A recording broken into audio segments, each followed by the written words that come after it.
Somewhere in the fragmented logs and the scorched data drives left scattered across the ruins of the old world, there is a story about the very last time humanity tried to reach the stars, before the Ark changed everything, forever. Before I move forward, I'm counting on you to support my channel by clicking that tiny subscribe button so that we can spread these amazing videos to folks like you around the world. Thank you.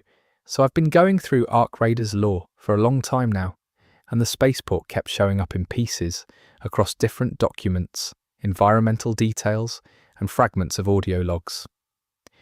Nobody had really pulled it all together into one complete story, and that felt wrong to me, because what happened there is genuinely one of the most layered things in this whole universe. When I was putting this together, I made a deliberate choice to focus on the human decisions that led to the escape attempt, rather than strictly cataloguing Ark behaviour, because the people involved are honestly where the real story lives. So everything you hear tonight is my interpretation, assembled from fragments, and where the lore leaves gaps, I'll tell you that directly. Now let's get into it. Chapter 1. The World. Before the falling, to understand what happened at the spaceport, you have to understand what the world looks like before any of it started. Not the burned-out ruins that raiders move through today, and not the desperate, underground corridors of Coda, but the actual world that existed before the Ark came. A world that had problems, sure, plenty of them, but a world that still believed it was going somewhere. A world that still had plans. The period just before the Ark's arrival was one of the most technologically accelerated eras in recorded human history. Governments and private organisations had pushed hard into aerospace development, driven partly by competition, partly by genuine interest in expansion, and partly by a slow-building anxiety that Earth's resources were not going to last forever. The space industry in this era was not a fringe pursuit. It was central to how major economies were thinking about the next 50 years. The spaceport that features so heavily in this story was one of the crown jewels of that era's ambitions. It was not a small facility. The lore suggests it was a regional hub, one of several major launch complexes built during this period, capable of processing both cargo launches and crewed missions. It had been designed with expansion in mind, with reinforced runways, multiple launch pads, fuel processing infrastructure, and a command centre that could run simultaneous operations without overlap. What made this particular spaceport distinct, according to what the lore points toward, was its dual mandate. Most launch facilities during this period were either military or civilian, or existed in some uncomfortable middle ground. This one had been built from the start to serve both functions without friction. The civilian side handled commercial satellite deployment and supply runs to orbital stations. The military side managed reconnaissance assets and, further from public knowledge, certain hardware that the general population was never briefed on. The people who worked there were, by most accounts, scattered across recovered personal logs, proud of the place. Engineers who had spent careers elsewhere ended up there because it was where the real work was happening. Technicians took lateral moves, sometimes for less pay, to get assigned to facilities like this one. There is a note in one recovered document, the source of which I'll come back to later, that refers to the spaceport as a place where you could feel the future being built around you. That kind of language sounds dramatic in hindsight, but in context it just reads like someone genuinely excited about their job. The surrounding region was shaped by the spaceport's presence. Towns and smaller cities had grown up around the facility over decades, not purely because of it, but certainly with it as an economic anchor. Service industries, supply chains, housing developments for personnel families, schools with higher than average funding because the workforce demanded it. The facility had become part of the identity of the area in a way that most infrastructure never quite achieves. What the lore also suggests, and this is worth keeping in mind as the story develops, is that the spaceport had a population problem that nobody talked about openly. By the time things started to go wrong globally, the facility and its surrounding communities had far more people connected to it than the original plans had accounted for. Contractors who never left, families who settled permanently, workers from other closed facilities who had transferred in. It was denser than it looked on any official census. The early warning signs of what was coming were not obvious to most people. There were anomalous readings picked up by various observatories and detection networks, unusual object trajectories, electromagnetic disturbances that didn't match any known natural phenomena. The scientific community noticed.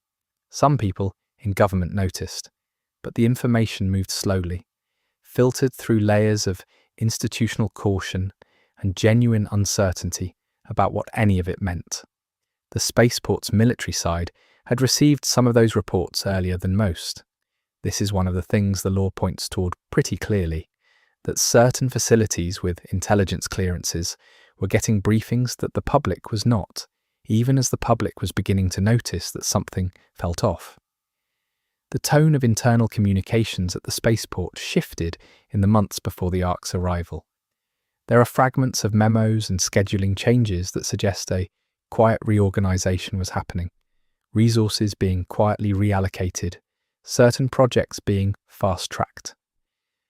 One particular project, referenced in multiple recovered fragments and referred to in shorthand across different sources in ways that suggest it was not a secret internally, but was certainly not publicized externally, was an emergency evacuation protocol. Not a full planetary evacuation, which even in those early stages nobody genuinely believed was possible. Something smaller and more realistic. A plan for getting a specific number of people, the most critical personnel and their dependents, off the surface and into orbit if the situation degraded to a defined threshold. This protocol had a name in the documents, though the name itself is redacted in most of the sources I was able to work from. I'll refer to it throughout this video simply as the last window. Not because that's what anyone called it in the law, but because based on what the documents suggest about its intended function, it's the most accurate description. It was designed as a window, a specific moment in which departure was still possible before conditions made it permanently impossible. The weeks leading up to first contact were tense in ways that people in the region reportedly didn't fully understand. Increased security at the perimeter of the facility, changes to access credentials, certain sections of the facility being closed to personnel who had previously moved freely through them. Families of workers started noticing that their relatives were working longer hours, coming home less, sometimes not coming home for days at a stretch.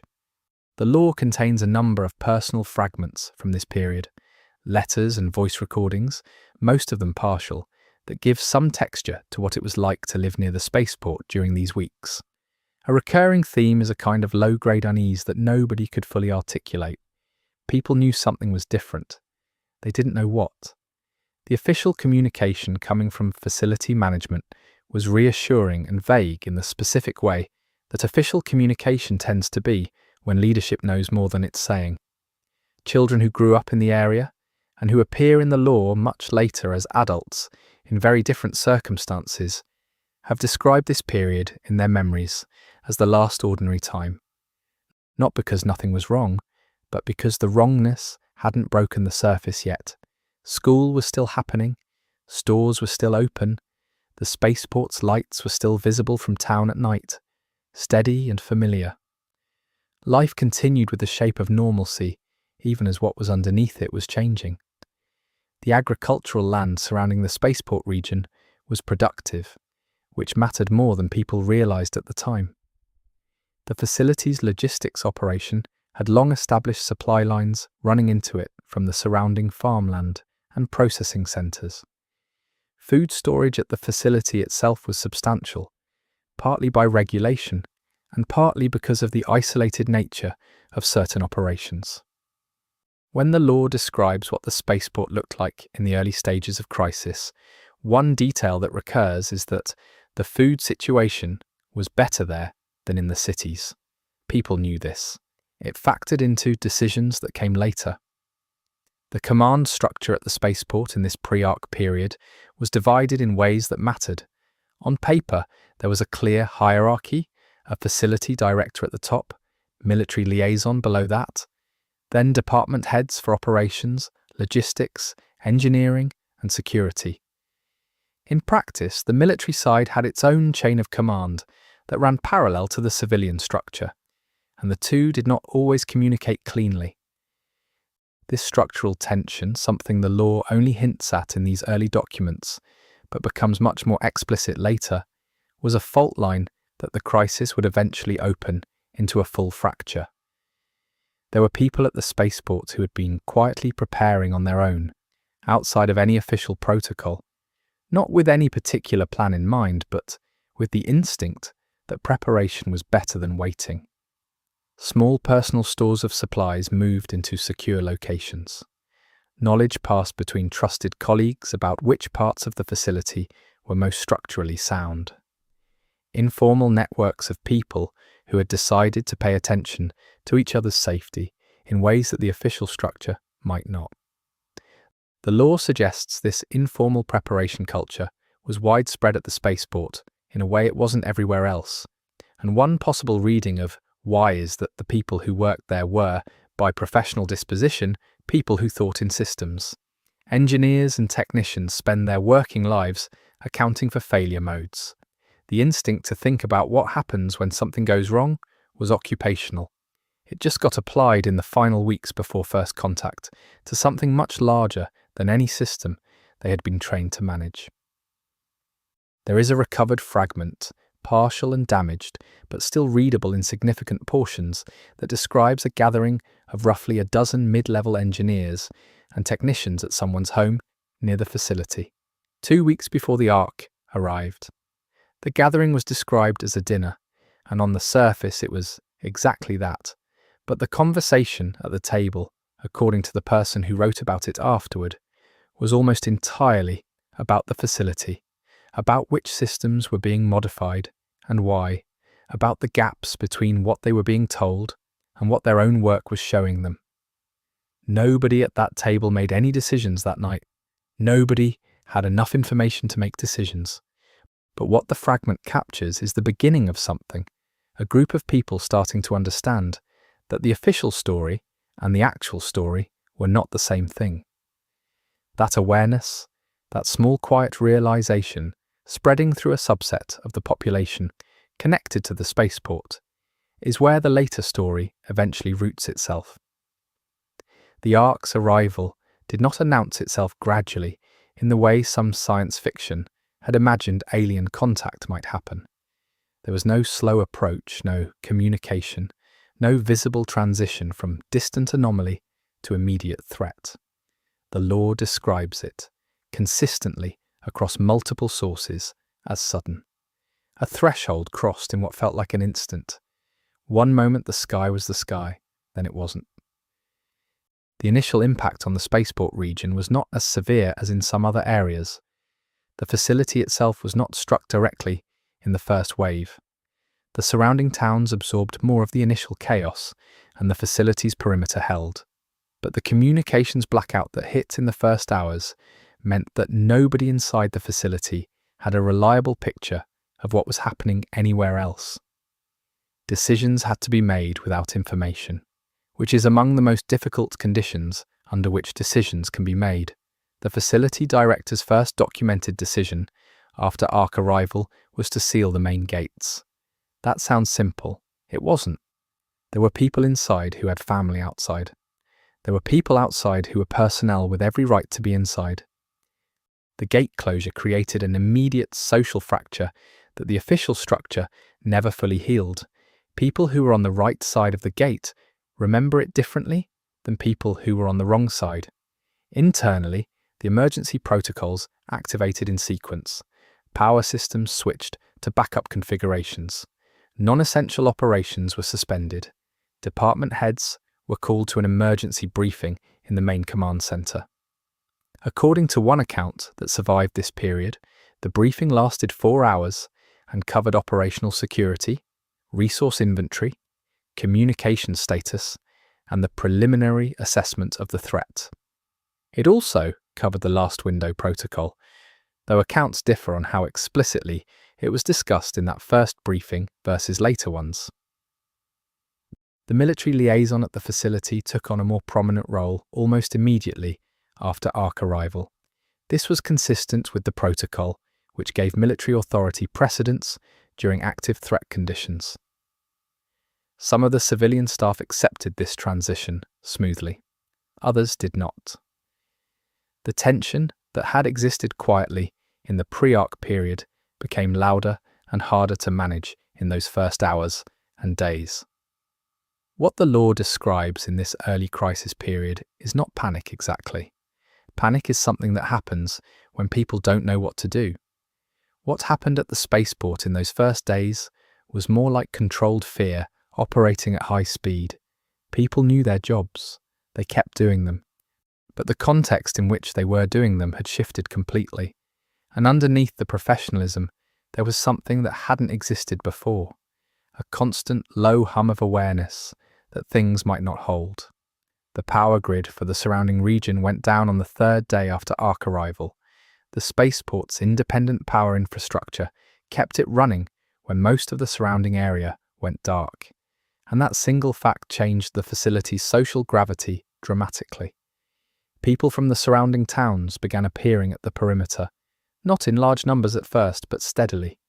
The gate, already closed, was now the dividing line between light and dark in a very literal sense.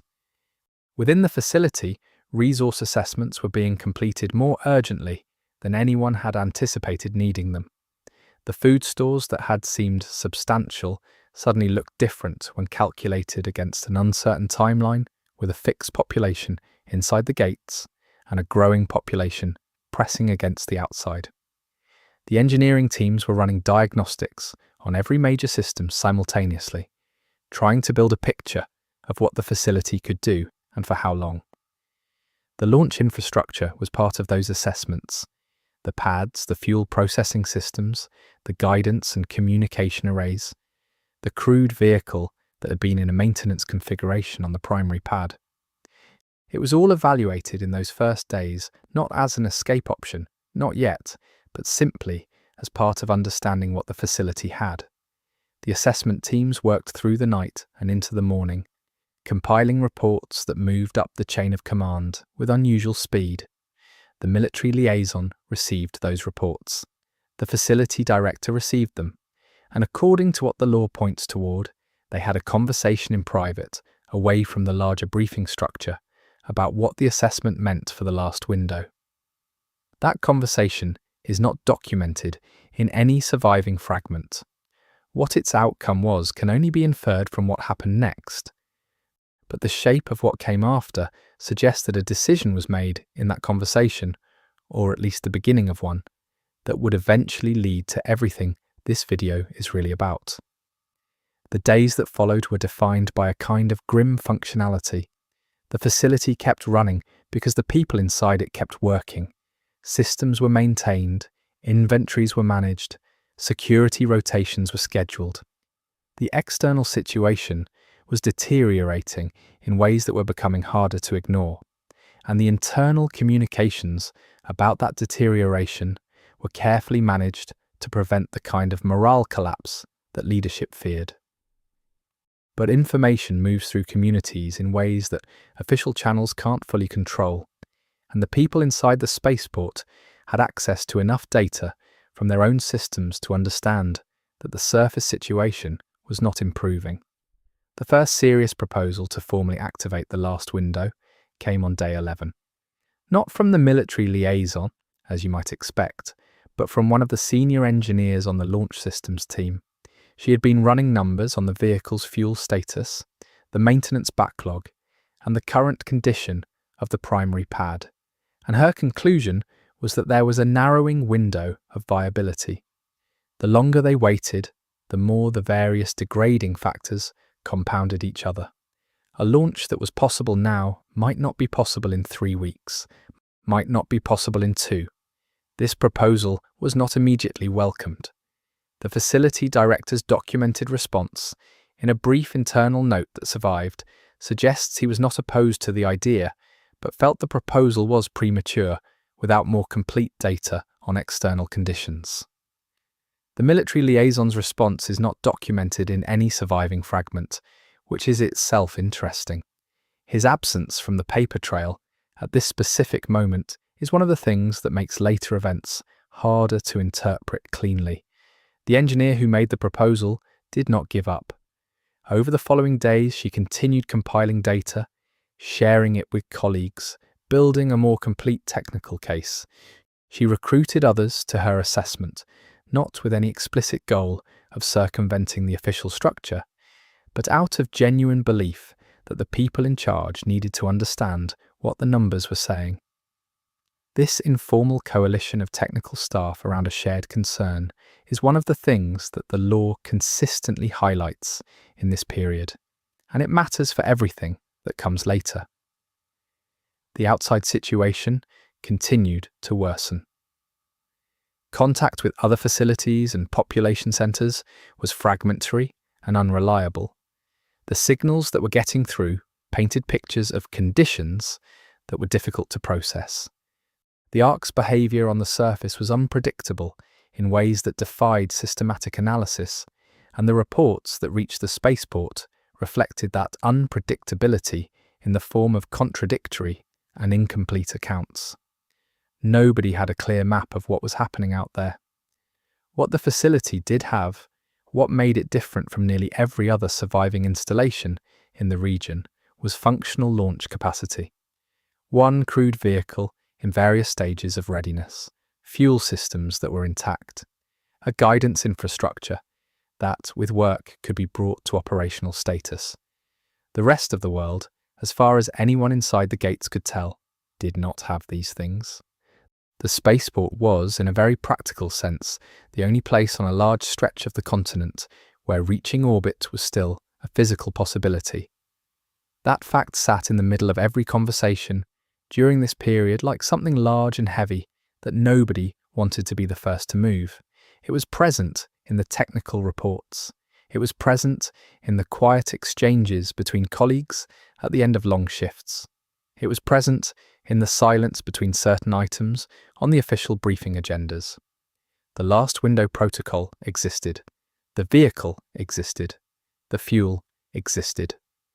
The question of whether and when to use them existed alongside all of those things, growing heavier the longer it went unaddressed formally.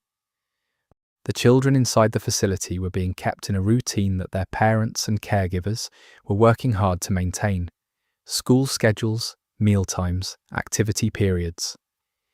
Normal structure imposed on deeply abnormal circumstances, because the adults understood that routine was a form of protection for children even when the routine itself was hollow. There are fragments from this period, brief personal entries, that describe the particular exhaustion of maintaining performance of normalcy for children while managing genuine fear inside. It is one of the more quietly devastating elements of the early spaceport documents. The facility's medical team had been operating under sustained pressure from the first days of the crisis. Injuries from the initial chaos, stress-related conditions, respiratory issues connected to the changed external atmosphere. The psychological toll of the situation expressing itself through physical symptoms. The medical staff were themselves a population under duress, running on reduced supplies and without the specialist support they would have had in normal operations. Their internal communications from this period reflect exhaustion clearly. One of the things the law suggests, and it's a small detail but a telling one, is that the medical team had been consulted informally about the physical requirements for orbital flight. The relevant personnel had been identified and quietly assessed. The consultations were informal enough to leave minimal documentation, but they appear in the background of several other records in ways that, when you put them together, suggest a more deliberate process than any individual document alone would indicate. Someone had been thinking about this for longer than the official timeline would suggest. As the first month after Ark arrival drew toward its close, the spaceport had become something it had never been designed to be. Not a launch facility, not a military installation, not a civilian workplace. It had become a settlement, with all the complexity and conflict that implies. People were building lives inside the gates, not because they had chosen to, but because the outside had made itself uninhabitable. The formal authority structure sat uncomfortably over that reality, designed for a facility and struggling to govern a community. This distinction between a facility being administered and a community trying to survive is one of the things the law returns to repeatedly in this period.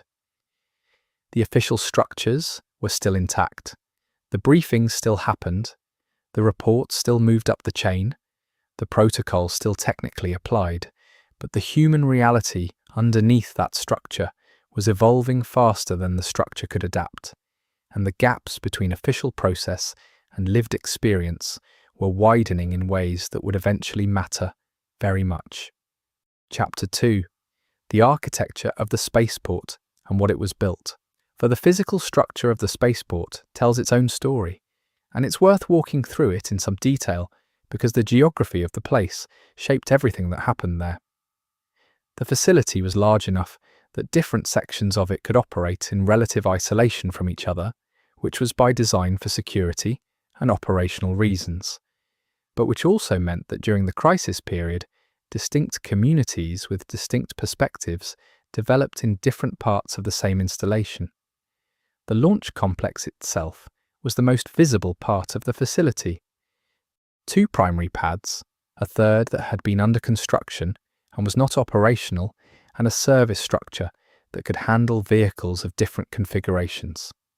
The pads were connected to the main fuel processing area by a network of underground lines, which was standard design for safety reasons, and which also meant that the fuel systems were largely protected from surface-level disruption in the early crisis period. The command center was physically separated from the launch complex by a significant distance, as was standard for safety protocols. It was also the most reinforced structure on the facility, designed to remain operational through a range of adverse conditions. The people who ended up inside the command center during the crisis were both the most informed and the most insulated, in a physical sense, from what was happening elsewhere on the grounds. The residential sections, which had been expanded significantly in the years before the Ark's arrival as the facility's permanent staff grew, were on the opposite side of the installation from the launch complex. This separation had been intentional, to keep the areas with the most human activity away from the areas with the highest risk during operations. In the crisis context, it meant that the families and non-operational personnel were furthest from the decision-making infrastructure and closest to the outer perimeter. There was a network of underground corridors connecting the major sections of the facility, built partly for safety egress and partly for operational efficiency in adverse weather conditions. These corridors became increasingly important as the crisis deepened and surface conditions made above-ground movement more difficult. They also became the informal communication and social infrastructure of the settlement community, the routes along which news, rumours, and eventually organised activity flowed between sections.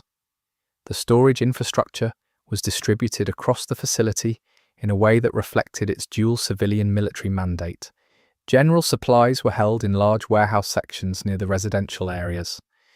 Technical and specialised materials were held in secured areas near the operational sections.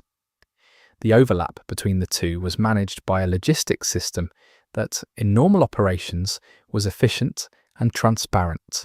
In crisis conditions, with the normal oversight mechanisms strained or broken, that distributed storage created both opportunities and conflicts that the official structure struggled to manage. The communications array at the spaceport was one of its most significant assets during the crisis.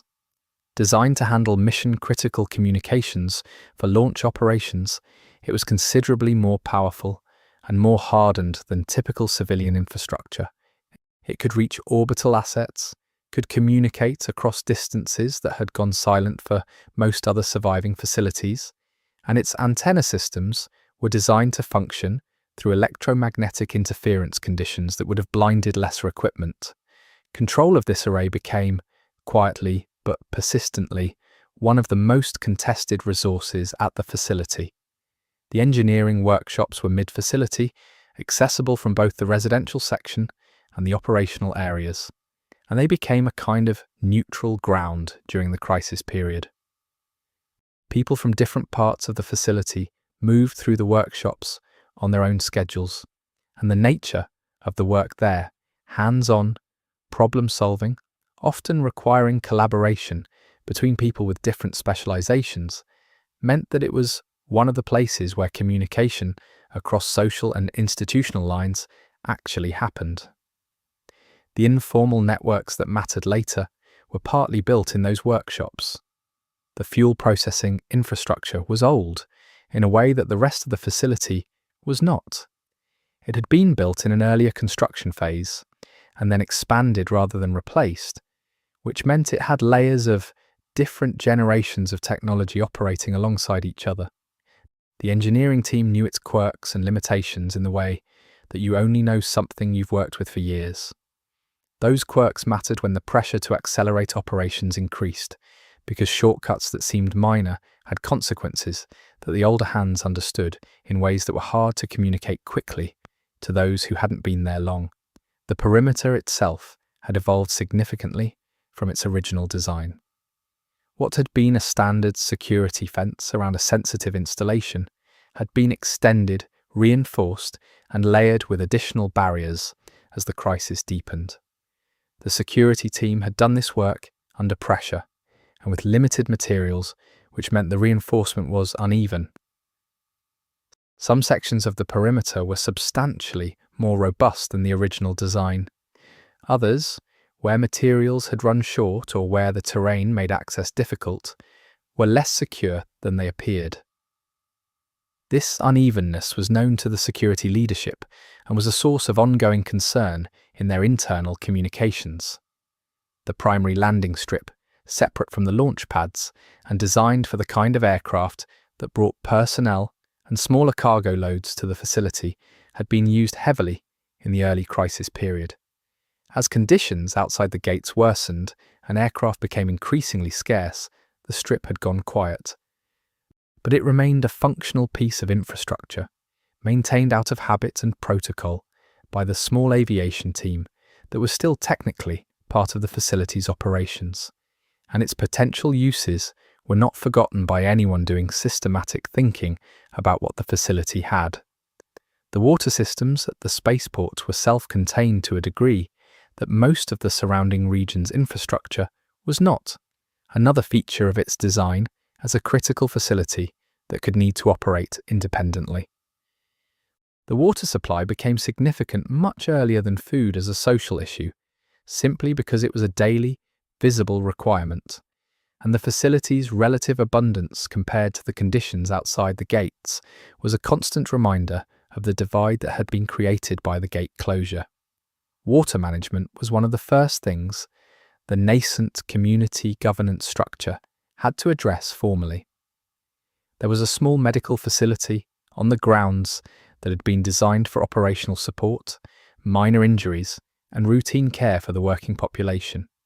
It was not designed for long-term comprehensive medical care of a large community under stress. The medical team had been improvising from very early in the crisis, converting storage spaces, repurposing equipment, training non-medical personnel in basic care functions.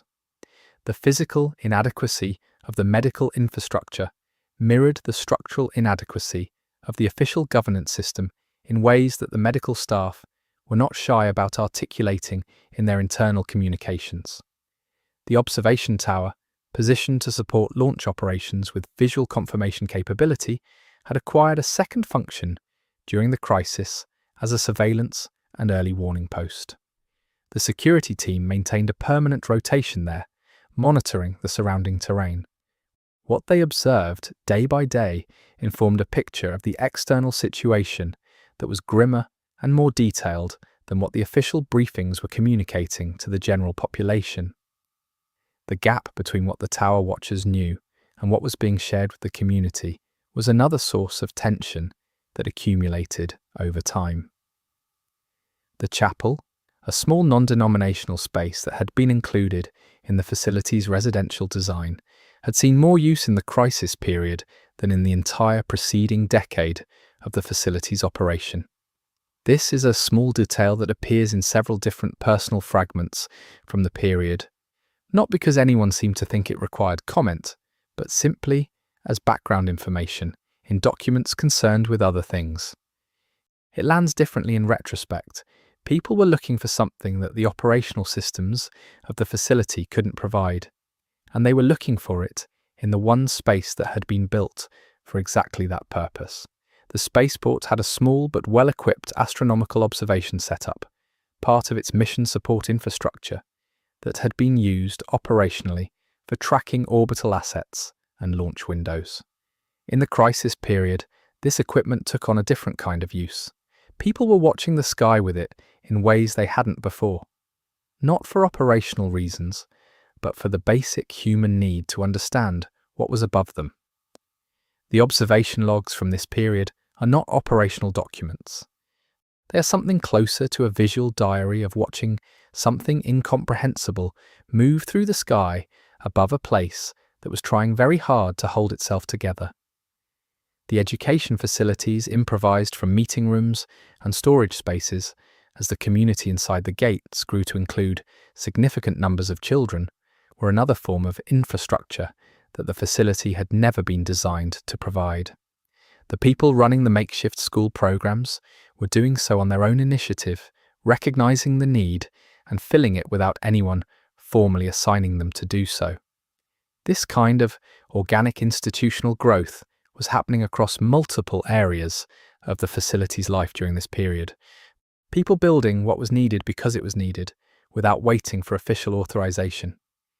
The maintenance infrastructure of the facility, the teams and systems responsible for keeping everything running, was under tremendous pressure from the first days of the crisis. Systems that would normally have been serviced on a scheduled cycle were being pushed past those cycles. Materials that would normally be replaced were being repaired instead. The people doing this work were doing it with full awareness that the margin for error was shrinking. Their internal communications from this period reflect a professionalism under strain, a determination to keep things running that coexisted with clear-eyed knowledge of what would happen if they didn't. The Security Archive, a secured section of the command center that held classified records, mission documentation, and the formal copies of emergency protocols, including the last window, had been accessed significantly more often in the crisis period than its normal operational cadence would suggest. Who was accessing it, when, and for what purpose is partially documented and partially inferred. What the pattern suggests is that multiple people with different institutional positions were consulting those documents independently during this period. The last window protocol was being read by people who had reason to think it might matter soon.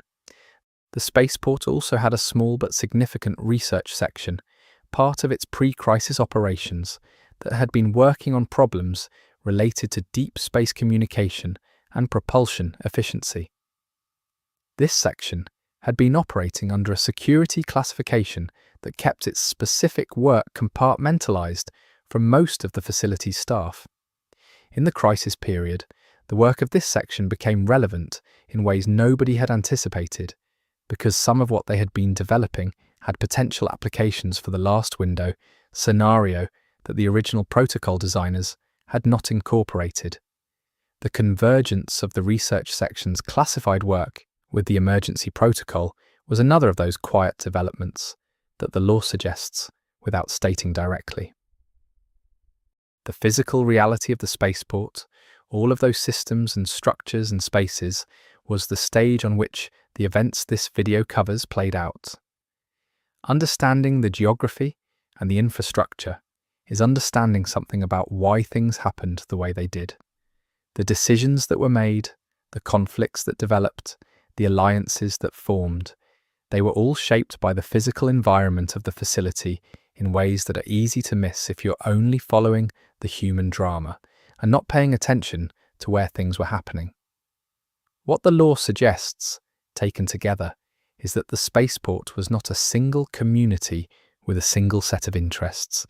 It was a collection of different populations: the launch operations team, the residential families, the security force, the military contingent, the medical staff, the engineers, the researchers, the improvised school teachers, and water system managers, and kitchen workers, each with their own physical location within the facility, their own institutional culture, their own relationship to the crisis, and to what the last window might mean for them. That internal complexity is what makes the story of what happened at the spaceport something more than a simple narrative of a failed escape. Chapter 3. When the Ark first appeared above the spaceport. The moment when the Ark made itself impossible to dismiss at the spaceport's location is described in several different sources from different perspectives, and it is one of the places where the accounts converge clearly enough that a reasonable picture is possible. It happened during daylight, which meant the entire exposed population of the facility saw it simultaneously, which meant there was no possibility of managing the information the way leadership might have preferred. The observation tower crew saw it first by seconds. Their alert went to the command center through the facility's internal communication system, and the command center was processing that alert when the visual phenomenon became apparent to anyone who happened to be looking at the sky, which by the time the alert reached the command center was essentially everyone. The training to look away from launch events had been drilled into facility staff for years. It did not apply to this. People looked. What they saw is described in consistent terms across the sources: objects of a kind that did not match any known category, descending through the atmosphere at trajectories and speeds that were physically disorienting to observe. Not because they were particularly dramatic in a visual sense, which some of the descriptions note with a kind of surprised specificity, but because the way they moved suggested physics operating by different rules than what observers were used to. The trajectories changed in ways that falling objects should not be able to change. The speeds varied in ways that aerodynamics alone could not explain. The first sounds associated with the Ark's arrival at this location came after the visual, a lag that some sources describe as brief and others as longer than expected, and which may simply reflect the different positions of different observers relative to where the sounds originated. The sounds were described consistently as unlike anything familiar. Not like thunder, not like engine noise, not like any weapon system anyone at the facility recognized from their training or experience. Something else, something that people struggled to find reference for in their existing frameworks. The Ark entities that arrived in the initial descent did not immediately attack the facility. This is one of the things the early accounts make clear, and it is somewhat counterintuitive if you approach the Ark through the lens of later encounters with them. In the first phase of their presence in the spaceport region, they appeared to be engaged in something that looked more like assessment than assault, moving through the surrounding terrain, interfacing with infrastructure in ways that were visible but not initially destructive. The security team watched from the perimeter and the tower and documented what they saw with the professional detachment of people who had been trained to observe and report. The command center's initial response to the Ark's arrival was operationally competent. The emergency protocols activated correctly. The chain of command responded as designed. The communications team began working through its priority contact list. What the protocols had not been designed for, and what became apparent very quickly, was the psychological dimension of what was happening. The procedures addressed the operational requirements. They did not address what it meant to watch from a command center, while something that had no precedent in human experience moved through the world outside your windows. The residential section of the facility processed the arrival differently from the operational sections.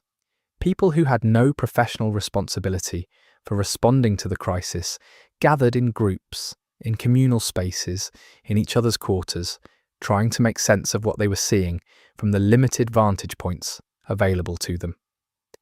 The information coming through official channels was minimal in those first hours, because the official channels were focused on operational coordination and not on community communication. The gap was filled by rumour, speculation, and the fragments of information that people could observe for themselves. Children in the facility experienced the arrival event in the filtered version presented by the adults around them, which varied enormously depending on who those adults were and what they knew. Children of command center staff had parents who came home with controlled expressions and minimal information. Children of residential, non-operational personnel had parents who were as frightened and as uninformed as anyone. The experiences of these groups diverged from day one, and the divergence accumulated as the crisis deepened. The facility's communications team made contact with several external sources in the hours after ARC arrival. What came back was fragmentary and disturbing. Other facilities and population centres reporting their own encounters with the ARC, each description adding a slightly different facet to the picture, the aggregate of which was not reassuring. The communications team compiled these reports and passed them up the chain. What was passed back down to the general population was a significantly reduced version of what had come in. The decision to limit information flowing to the general population was made by the facility director in consultation with the military liaison. The reasoning was documented in a brief internal memorandum. Information that could not be acted on and that would increase fear and reduce operational capacity should be managed carefully. It was a reasonable institutional logic. It was also the beginning of a trust deficit that would grow over the following weeks into something that shaped every subsequent event. The ARC entities in the surrounding region did not behave consistently from day to day in those early weeks. Some days their activity was concentrated in specific areas and the spaceport's perimeter saw nothing. Other days there were approaches to the perimeter, not quite attacks, something more like reconnaissance that kept the security team at high alert for hours at a stretch. The unpredictability was itself a stress factor, layered on top of everything else, because it made planning and resource allocation decisions harder, and because it prevented the psychological adjustment that comes from understanding what you're dealing with. The launch systems team continued its work through this period with an intensity that went beyond normal professional dedication. They understood, perhaps more clearly than anyone else at the facility, what the operational state of the launch infrastructure meant in the larger context. They were not working to a specific schedule or toward a formally authorized objective. They were working because the work was there to be done, and because the alternative was to wait in a situation where waiting felt like losing. The informal coalition around the senior engineer's assessment had broadened during these weeks. It now included most of the launch systems team, several engineers from adjacent departments, and a small number of people from the logistics section who had started coordinating on resource availability questions. The medical staff's documentation from these weeks captures the physiological profile of a community under sustained stress in granular detail. Sleep disruption, immune suppression, attentional narrowing. The physical markers of chronic fear operating at a population level.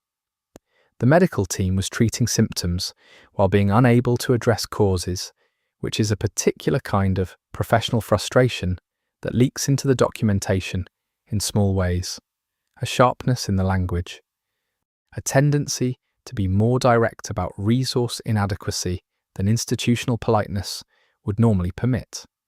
The ARC's behaviour shifted at some point in the third week after arrival, and the shift was significant enough that multiple independent observers documented it in close temporal proximity. The entities that had been moving through the surrounding terrain with what looked like purposive but non-aggressive behaviour began engaging more directly with infrastructure. Not at the spaceport initially, but at several visible points in the surrounding region, including what appeared to be processing of the power infrastructure that had already gone dark. Whatever the Ark was doing with that infrastructure, it was not random. The pattern suggested a systematic engagement with human-built systems that the security team's observation logs described with careful, data-heavy language, and with the kind of restraint that comes from not wanting to speculate beyond what could be confirmed. Inside the spaceport, this observable shift in Ark behaviour produced a shift in the internal political climate. The people who had been taking a wait-and-see position on the last window question became harder to maintain in that position. The case that the situation might stabilise, that external conditions might improve, that waiting was a viable strategy, was harder to make in the face of what the tower watchers were reporting. The informal coalition around the launch systems team found a larger audience for its numbers. The question was no longer whether to discuss the last window formally. The question was how to get that discussion to happen through the official structure before someone decided to have it outside of it.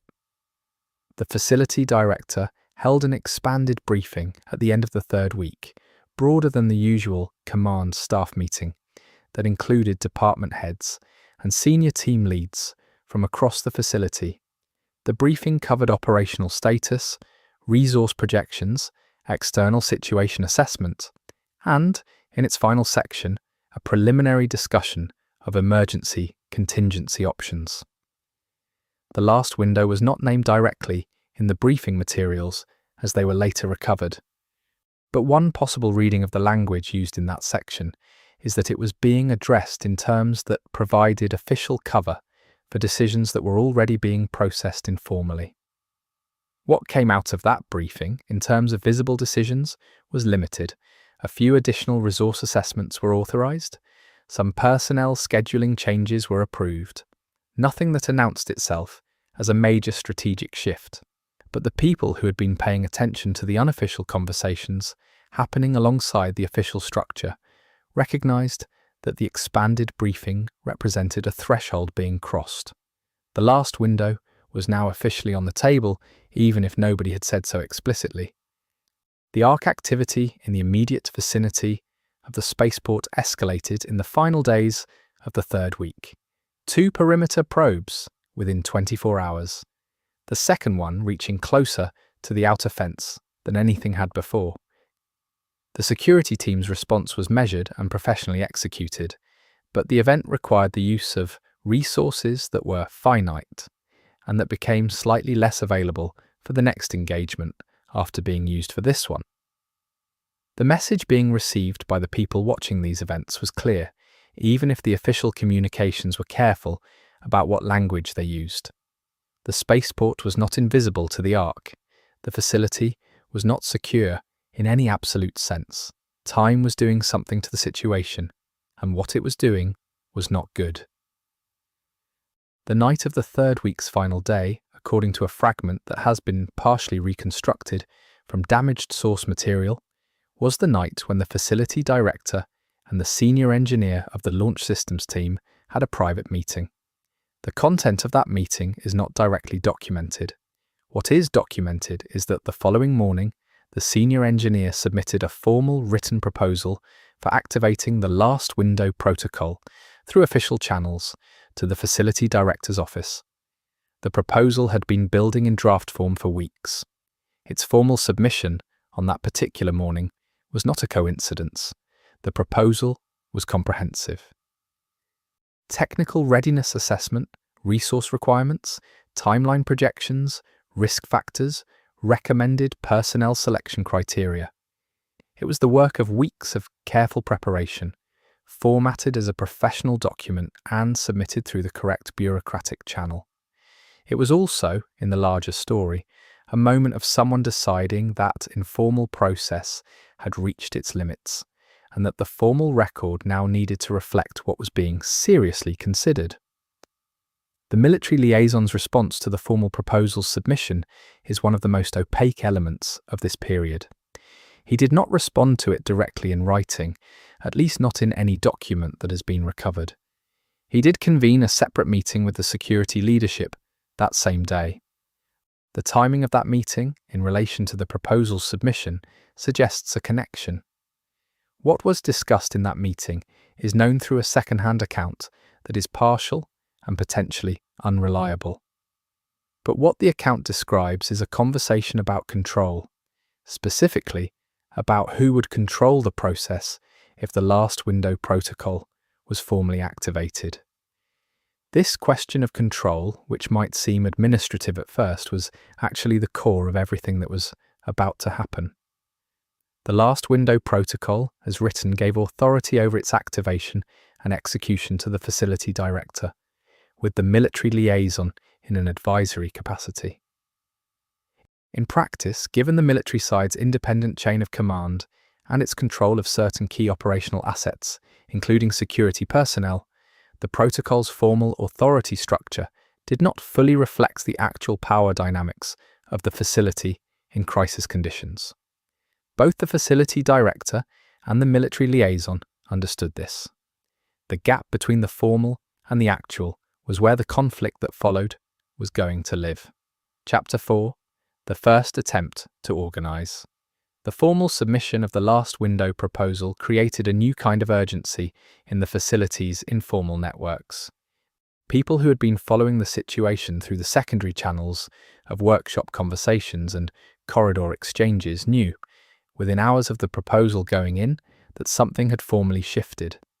The information moved faster than the official communication structure could process it, which was itself a demonstration of the facility's dual structure problem.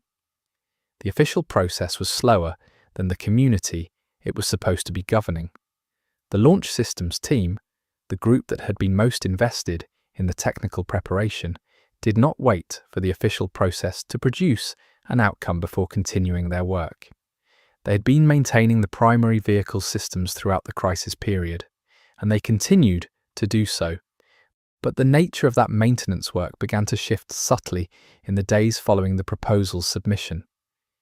Less focused on general operational preservation, more focused on specific launch readiness states, more systematic tracking of the gaps between current condition and launch-ready condition.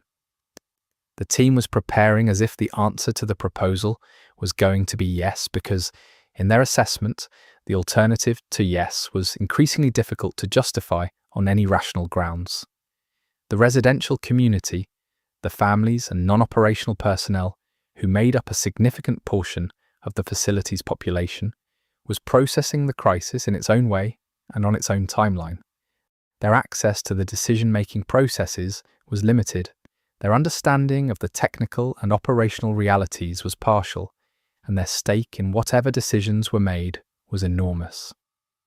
They were the people most affected by the resource constraints. They were the people living closest to the perimeter. They were the people with the most children to worry about. And they were the people with the least institutional voice in what was going to happen. An informal representative structure had been developing in the residential section over the preceding weeks, organically, out of the practical need for coordination on everyday issues like meal distribution, space allocation, and child supervision. The people who had emerged as effective coordinators of these practical matters had also become informal representatives of the residential community in a broader sense. When the news of the formal last window proposal spread, these informal representatives became the focal points for the community's anxiety, questions, and demands. The question of who would be on the vehicle if the last window was activated was the question that nobody in official authority wanted to address publicly, but which was the first and most urgent question in the residential community. The last window protocol, as designed, was a limited capacity operation. The vehicle could carry a specific number of people, considerably fewer than the total population of the facility, Selecting those people, on whatever criteria, was an act of social violence against everyone who was not selected, and everyone understood this, and the fact that it was understood made official silence on the question feel like a kind of aggression. The military liaison moved to address the selection question before the official process could establish its own framework for doing so. This is one of the things the law points toward with particular clarity in this period, that the military side of the facility's authority structure acted to shape the selection process at a stage when the civilian side was still engaged in deliberation. The specific mechanism was simple. The military liaison began issuing operational assignments that happened to involve the key personnel necessary for launch operations, assigning them to roles and schedules that were consistent with preparation for the last window rather than normal operational duties, and doing so before any formal authorization existed for such assignments. The facility director's response to this development was, based on what the documents suggest, slower than the situation required. He was a careful man, by multiple accounts, professionally accustomed to deliberate processes and institutional respect for hierarchy. The military liaison's preemptive action was irregular, arguably a violation of the protocol's authority structure, and the facility director's instinct was to address it through proper channels, which took time. And time was the resource in shortest supply. The senior engineer who had submitted the formal proposal found herself in an uncomfortable position as these dynamics developed. She had gone through official channels in good faith with a professionally assembled technical case. The official process was now moving in a way that was inconsistent with what she had proposed, not because the proposal had been rejected, but because the institutional actors were positioning around it in ways that bypassed the process she had trusted. Her response was to document everything, which is what the technical professional instinct tells you to do when you sense that the record is going to matter later. The security team, which reported to the military liaison, was given a new tasking in this period: to assess the security requirements for a launch operation and to develop a plan for managing the facility population during such an operation. This tasking sounds purely operational. In context, it was also a message to anyone who needed to hear it about how the military side was positioning relative to the decision-making process. Security planning for a launch operation was planning for an operation that hadn't been authorized. The message was that the authorization was a formality. The informal representative structure in the residential community responded to all of this by attempting to formalize itself. A meeting was called in the largest communal space available in the residential section, and representatives from each of the residential subsections came. The meeting was not a secret. The facility director was informed. He did not attend, citing operational commitments. The military liaison was informed. He also did not attend. The meeting proceeded with a community that knew its institutional leadership was not present, which gave it a character that it might not otherwise have had. What came out of the residential community meeting was a set of requests, formally phrased, addressed to the facility director. Requests for information about the last window proposal and its status. Requests for a process that included community representation in the selection decision. Requests for clarity on the criteria that would be used and the timeline being considered. The document was signed by a significant number of community members and delivered to the facility director's office the following morning. The facility director's acknowledgement of the residential community document was brief and professional and promised a response within a defined time period. Whether that promise reflected a genuine intention to engage with the community's requests or a tactical delay, while the institutional situation clarified itself, is something the law does not answer directly. The actual response, when it came, was shaped by events that intervened before the promised time period elapsed. Events that changed the context dramatically. What intervened was a significant arc incursion at the southern perimeter, the most serious engagement the security team had faced since the crisis began. The incursion lasted several hours, required a substantial security response, and resulted in physical damage to a section of the perimeter fence that required immediate repair. It also required the use of resources, including personnel and certain operational assets, that had been implicitly earmarked for the last window operation in the military liaison's unofficial planning. The incursion was, in a practical sense, the moment when the abstract question of the last window's viability intersected with the concrete question of what the facility could actually sustain. The repair of the perimeter in the incursion's aftermath was accomplished, but at a cost. The security team was exhausted. Some personnel were injured, none critically, but several significantly. The materials used for the repair were not replenishable through any supply chain that currently existed. The security leadership's assessment of the facility's ability to defend against another incursion of similar intensity was, in their internal communications, frank in a way that filtered versions of the same assessment shared upward were not. The incursion changed the political dynamics inside the facility in ways that are traceable in the documents from this period. The case for urgency, which the launch systems team had been making on technical grounds, now had a security dimension that was harder to argue with. The case for delay, which had relied partly on the assumption that the security situation was manageable, was weakened. The facility director's timeline for responding to the residential community's requests was now operating in a context that was changing faster than his deliberate process could track. The military liaison called a command staff meeting 2 days after the incursion.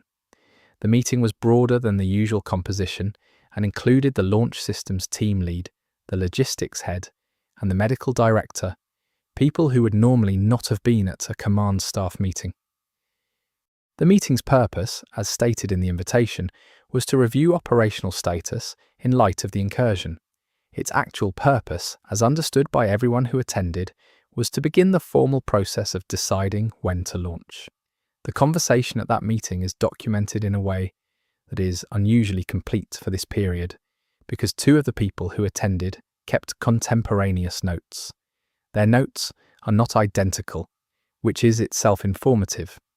The meeting covered the vehicle's status, the fuel situation, the communications array's current operational state, the security team's assessment of the window of viability, and the population selection question. The population selection question was the point at which the 2 sets of notes diverge most significantly, suggesting that whatever was said on that topic was processed differently by different people in the room. What both sets of notes agree on is that a preliminary timeline was established at this meeting, a target window for the launch attempt based on the convergence of technical readiness, fuel status, and the security team's assessment of how long the current perimeter situation could be sustained. The window was not wide. It was measured in days, not weeks. The sense of urgency that the senior engineer had been arguing for in the abstract was now a specific, concrete timeline on a meeting agenda. The residential community did not receive the promised formal response to their document. What they received instead, through the informal networks that had become the community's real communication infrastructure, was the news that a timeline had been established. The news was not accurate in every detail, necessarily, because it had travelled through multiple informal transmission points before reaching most of the community. But the core of it was accurate. The decision was being made, the timeline was short, and the community was not part of the process. The response in the residential section was not panic precisely. It was something more focused than panic, a combination of fear and anger, and a determination to not simply accept exclusion from a decision that would define who lived and who was left behind. The informal representatives convened again, not in the large communal space this time, but in smaller groups, moving through the underground corridors, talking with urgency and in lower voices, the community was organizing itself for what it understood was coming. The launch systems team was running final diagnostics on the primary vehicle when the news of the unofficial organizational activity in the residential section reached the command structure. The military liaison's response was to increase the security presence in the corridors that connected the residential section to the operational areas. The security personnel deployed for this purpose were given instructions that were operationally reasonable to monitor movement and prevent unauthorized access to operational areas, and which were also an unambiguous message to the residential community about the limits of their participation. The senior engineer, working late in the vehicle service bay, heard about the security deployment from a colleague who had come from the residential section. Her reaction, as she recorded it in the personal notes she'd been keeping throughout this period, was complex. She had proposed the last window, had built the case for it, believed in its necessity. She also understood, with increasing clarity, that the process around the last window was becoming something she had not designed or intended. The gap between the proposal she had submitted and the situation she was now inside was growing in ways that troubled her. She made a decision, that night in the service bay, working on systems that she had maintained for months. She wrote a second document, not a formal proposal this time, but a personal statement of concerns about the selection process and the exclusion of the residential community from the decision-making.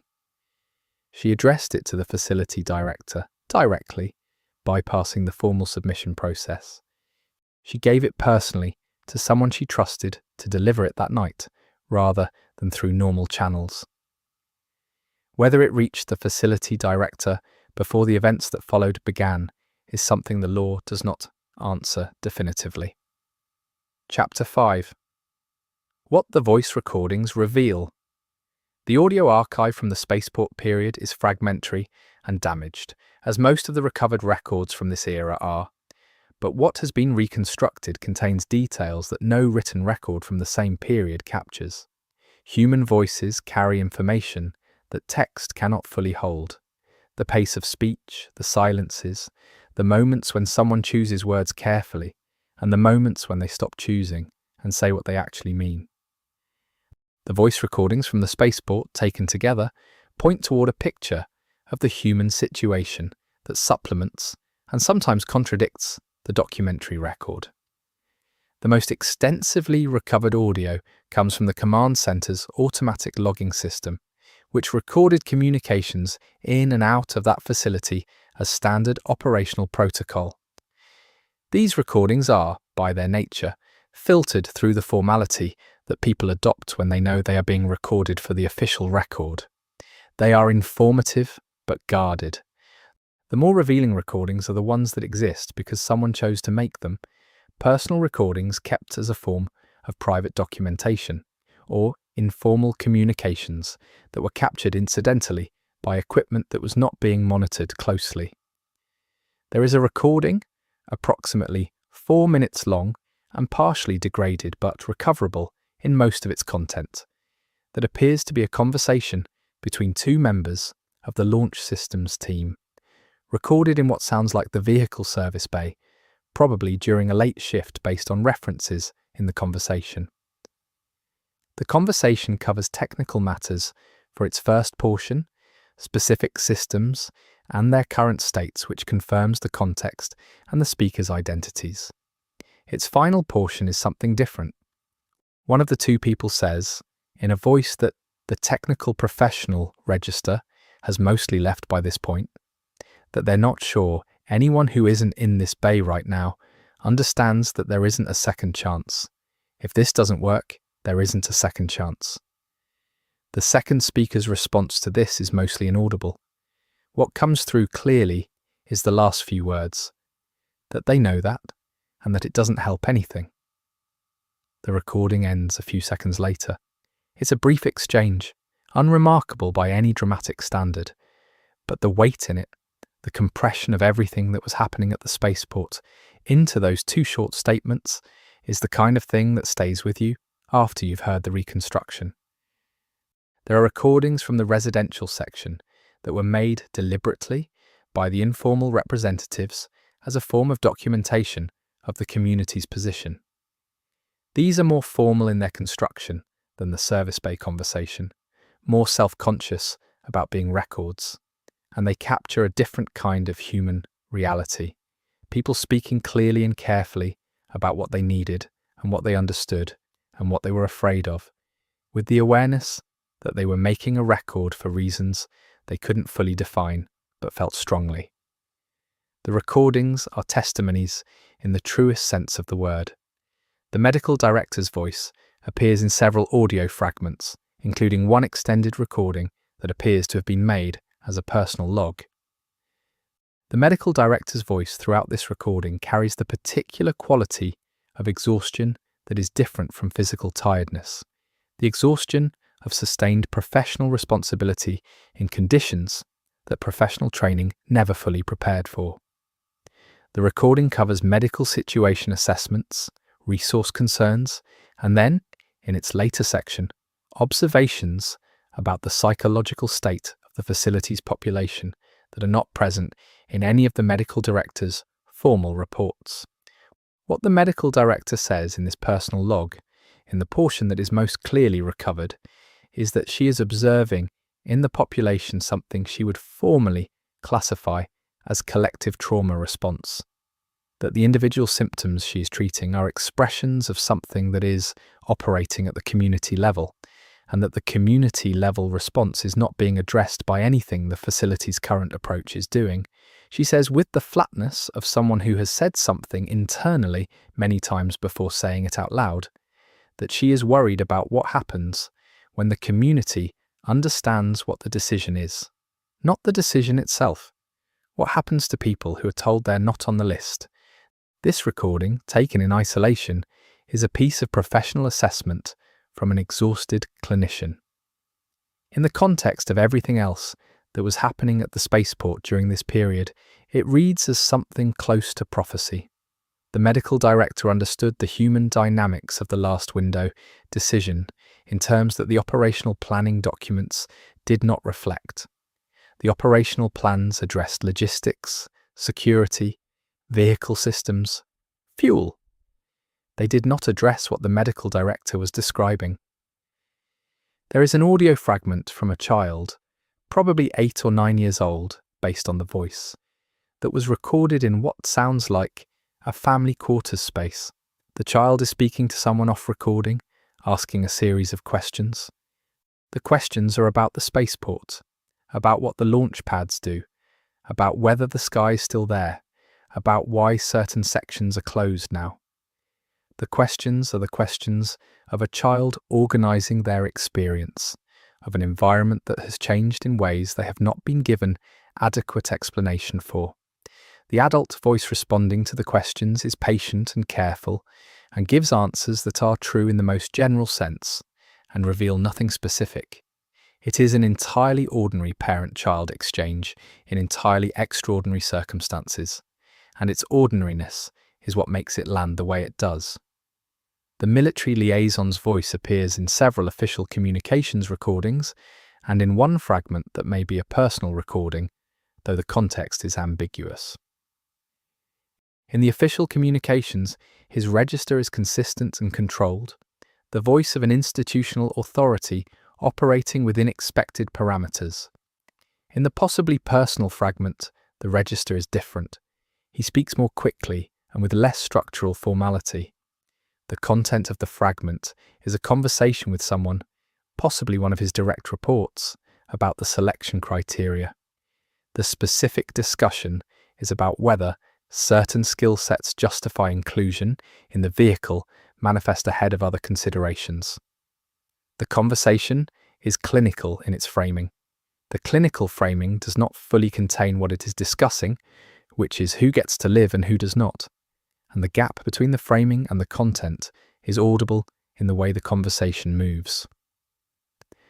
The facility director's voice recordings are among the most complete in the archive, partly because of the command center's logging systems. Across those recordings, a trajectory is audible that the written documents only partially reveal. In the earliest recordings from the post-Ark arrival period, his voice carries the specific quality of someone managing a situation they believe is manageable. In the middle period, the quality shifts to something that might be described as controlled concern. The voice of someone managing a situation they are no longer certain they can fully control.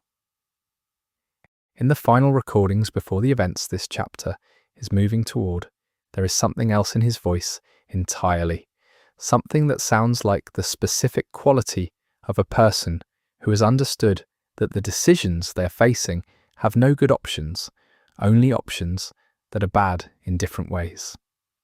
There is a short recording, less than a minute, that appears in the archive labelled with a timestamp that places it in the days immediately before the launch attempt.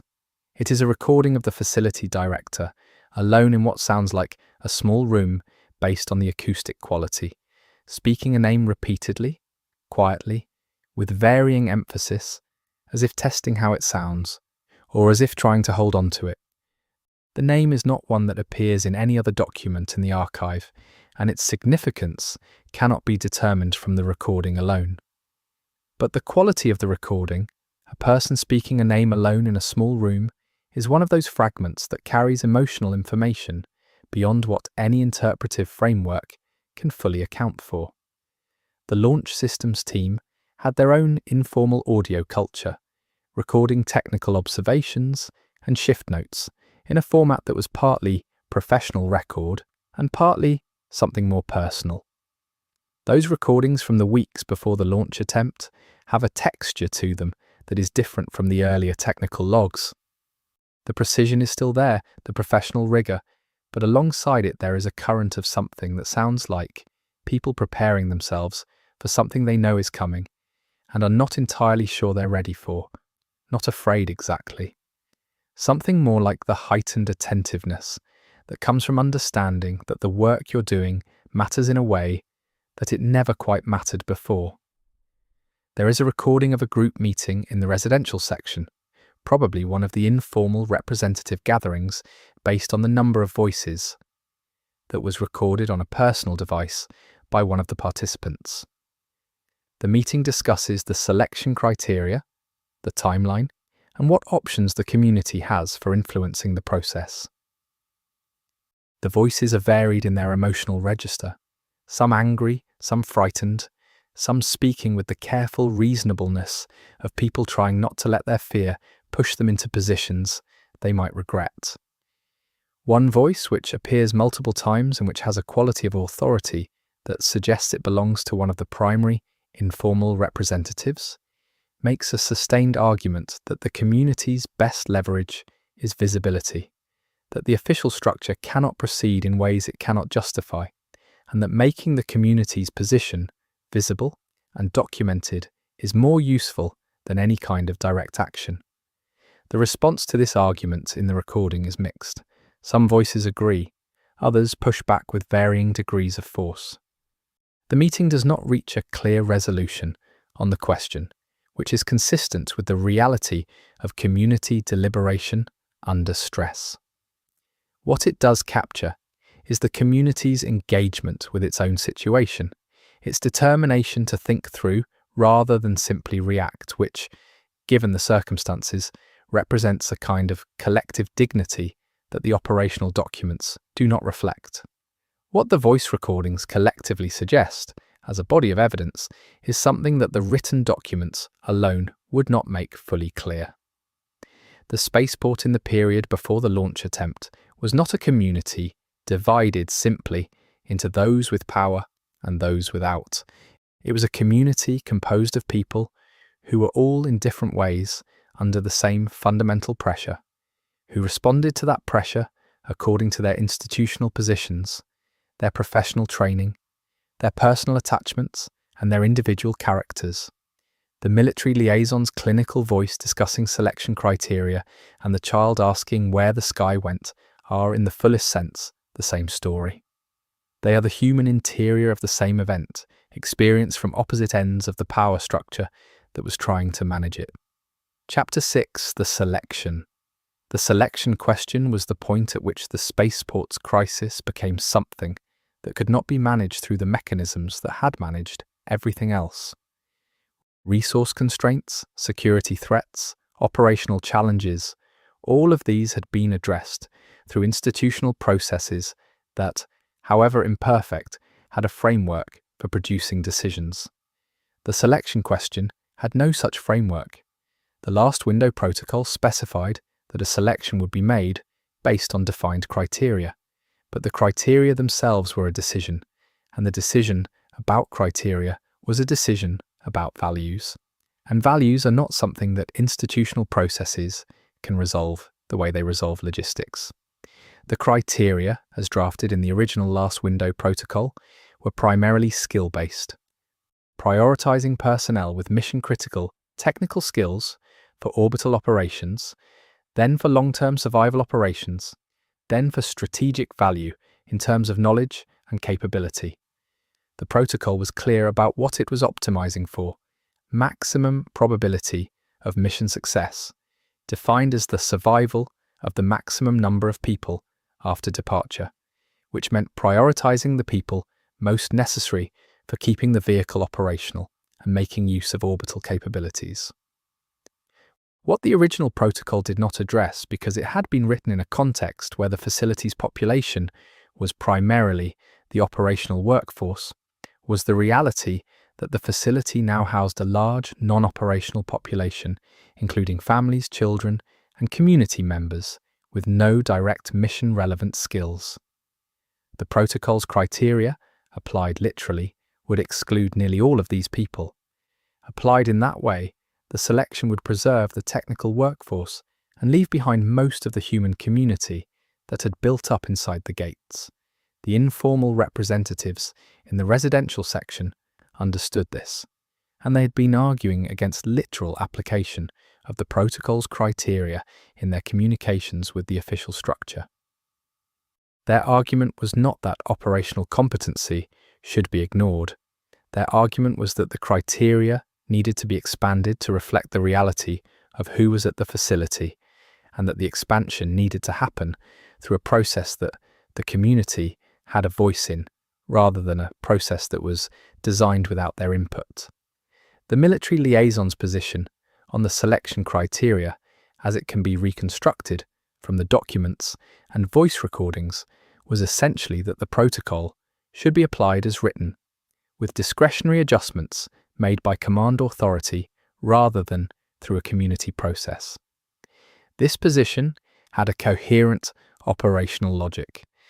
A selection process that was open to community deliberation would be slower, noisier, and more likely to produce conflict that disrupted the launch preparation.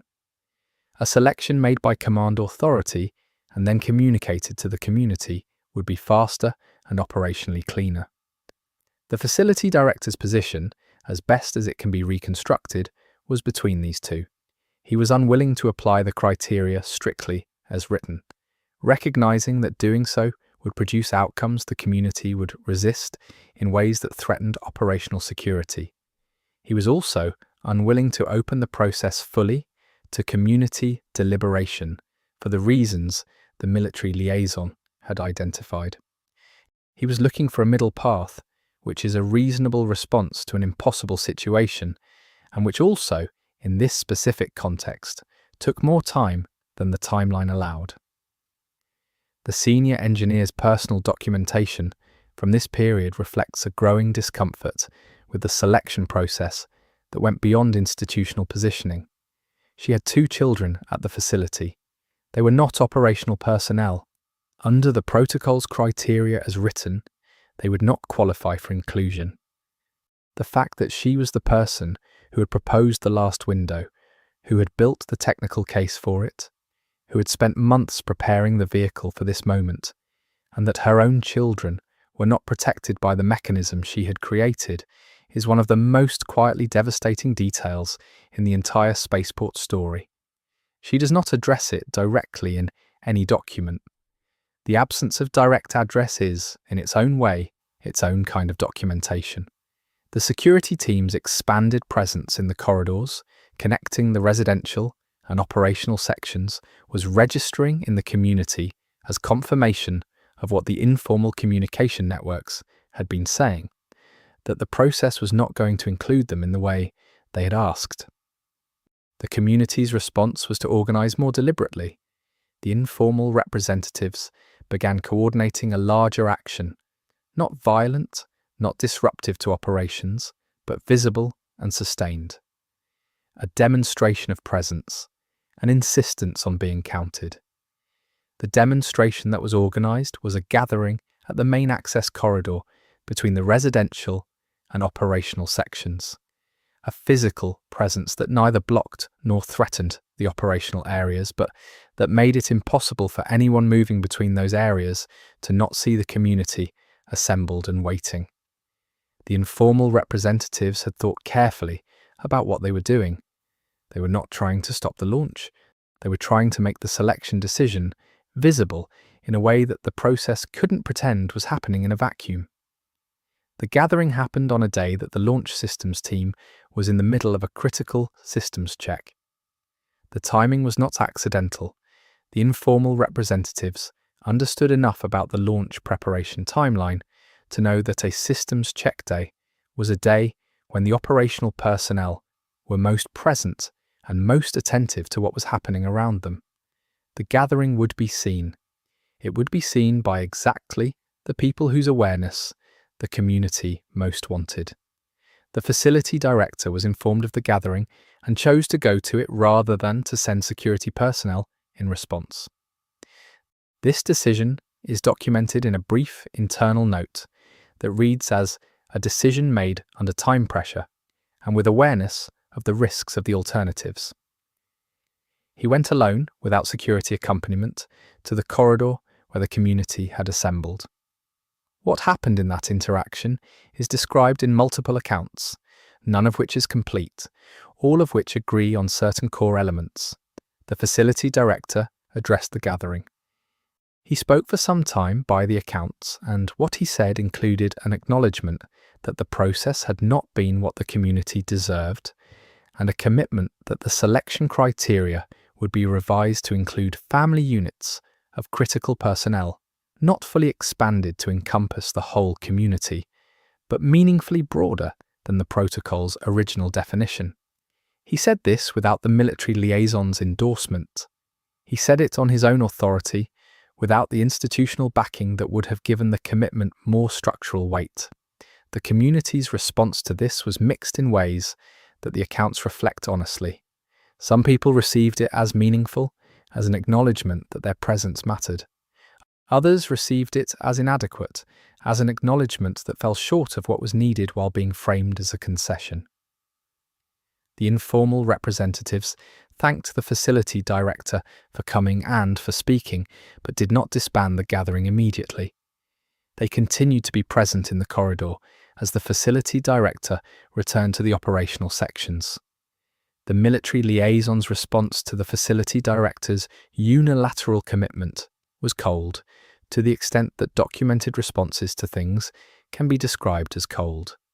A brief written communication, recovered intact, in which the military liaison noted that the commitment made was not consistent with the protocol as authorized, and that it created operational complications that would need to be addressed. The communication was formal and restrained and entirely clear in its message. The facility director had stepped outside the agreed framework, and the military liaison was not going to simply absorb that. The launch systems team, working through their systems check while the gathering was happening in the corridor, learned of the facility director's commitment through the informal networks within hours. The senior engineer's recorded response, in her personal notes, was something like cautious relief. The commitment was imperfect and potentially fragile, but it was something. It moved the situation towards something she could live with, professionally and personally. The days between the facility director's commitment and the actual launch attempt were dense with activity on every level of the facility. On the operational side, the launch preparation was entering its most intensive phase.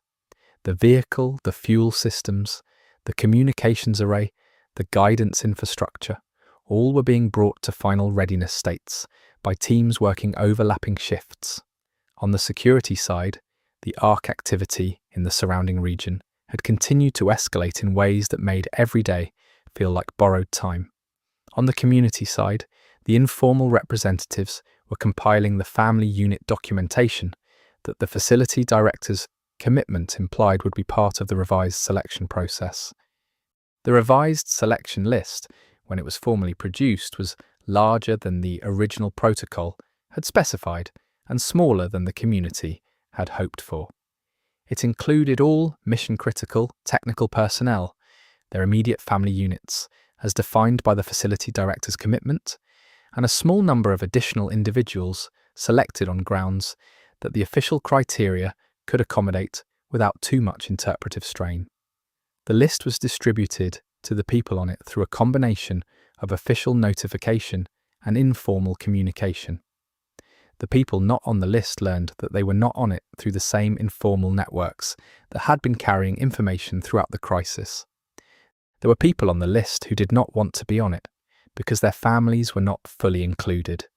There were people not on the list who had skills and knowledge that arguably qualified them, and who had simply been left out for reasons that the criteria as applied did not explain.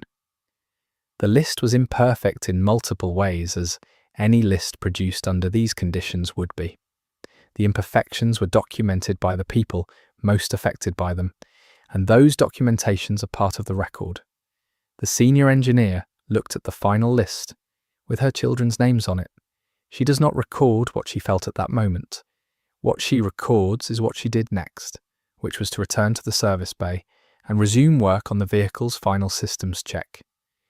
Whether this is a record of professional discipline, overriding personal emotion, or an expression of how personal relief and professional focus can exist simultaneously in a person of a certain kind, or something else entirely, is not something anyone can say definitively from the outside. The record shows she went back to work. The work was the work. Chapter 7.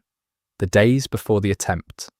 The final days before the launch attempt had a quality that multiple accounts describe in similar terms, though the terms they use are different. Some describe it as a kind of accelerated time, the days moving faster than normal days, events and decisions compressed into a temporal space that felt too small for their weight. Others describe the opposite, time slowing down in a way that made everything unusually clear, details noticed that would have passed without attention in normal circumstances.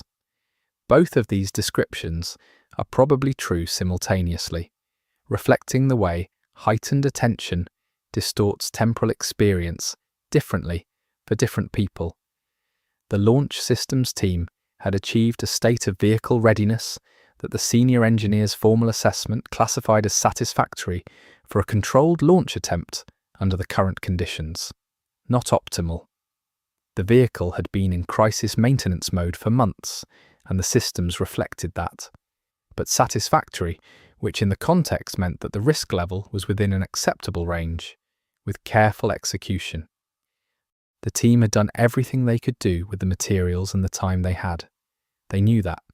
They also knew that satisfactory was not the same as safe, and that the gap between satisfactory and safe was going to be occupied by things they could not fully control. The fuel processing systems had been brought to the configuration needed for the launch sequence. This had required significant work from the engineering teams assigned to that infrastructure, working against the accumulated maintenance deficit of the crisis period, solving problems that emerged during preparation with improvised solutions that the original designers would not have recognized. The improvised solutions were, by the assessment of the people who built them, solid. They were also improvised, which means they had been tested against each other and against the system, but not against the full launch sequence under real conditions. That test was going to happen once, at the moment that mattered most. The communications array had been configured for the launch attempt in ways that extended beyond its normal operational parameters. The research section's classified work, which had been quietly incorporated into the launch preparation plan through an informal arrangement between the research team lead and the senior engineer, contributed to this extended configuration. The result was a communication setup that was potentially more capable than the original protocol had specified, with the caveat that the extended configuration was untested in the full sense. The potential and the caveat existed alongside each other in the assessment documents, as they often do with innovation under pressure. The security situation in the days before the attempt was the dimension of the situation that was most difficult to plan around. Arc activity in the surrounding region had settled into a pattern that the security team was tracking carefully, but that defied confident prediction. There had been no perimeter incursion in the days following the major southern perimeter incident, which was either encouraging or a statistical anomaly, depending on how you interpreted the data. The security team's assessment, offered carefully in its internal communications, was that the lull was probably temporary, and that the probability of a significant arc engagement during the launch window itself was non-zero and potentially significant. The launch window, as calculated by the senior engineers team, was a period of approximately 14 hours based on the convergence of vehicle readiness, fuel stability, orbital alignment for the intended destination, and the security team's assessment of the most favourable period in the current arc activity pattern. Within that 14-hour window, there was an optimal launch point and a range of acceptable launch points on either side of it. Planning was organised around the optimal point, with contingencies for the acceptable range. The contingency plans were necessary and were less good than the primary plan in ways that were significant but manageable, if conditions required using them. The people on the selection list spent these days in a state that the personal documentation from the period describes as something like suspended animation. The knowledge that they were on the list was real. The knowledge that the list was real was based on the facility director's commitment rather than the formal protocol, which meant it was one degree of authority removed from what the protocol would have required. The launch was not yet happening. The list could still change. The situation could still change. The suspension of these facts in their awareness, the inability to fully inhabit either the reality of departure or the reality of remaining, is something that the personal documents from this period return to in different ways. The people not on the list were in a different suspension. They knew they were not going. They had processed this, or were still processing it, in the ways that people process knowledge that has no good resolution. Some of the documentation from this group reflects a kind of grim pragmatism, an acceptance that the situation was what it was, and a focus on what surviving at the facility after the launch would require. Others reflect something rawer, grief and anger, and the particular pain of watching preparations being made for a departure that does not include you. The children at the facility, those on the list and those not on it, were in a situation that their parents were managing in the same way parents had been managing the broader situation throughout. By filtering, by maintaining routine, by being honest about the things that could not be hidden and protective about the things that could.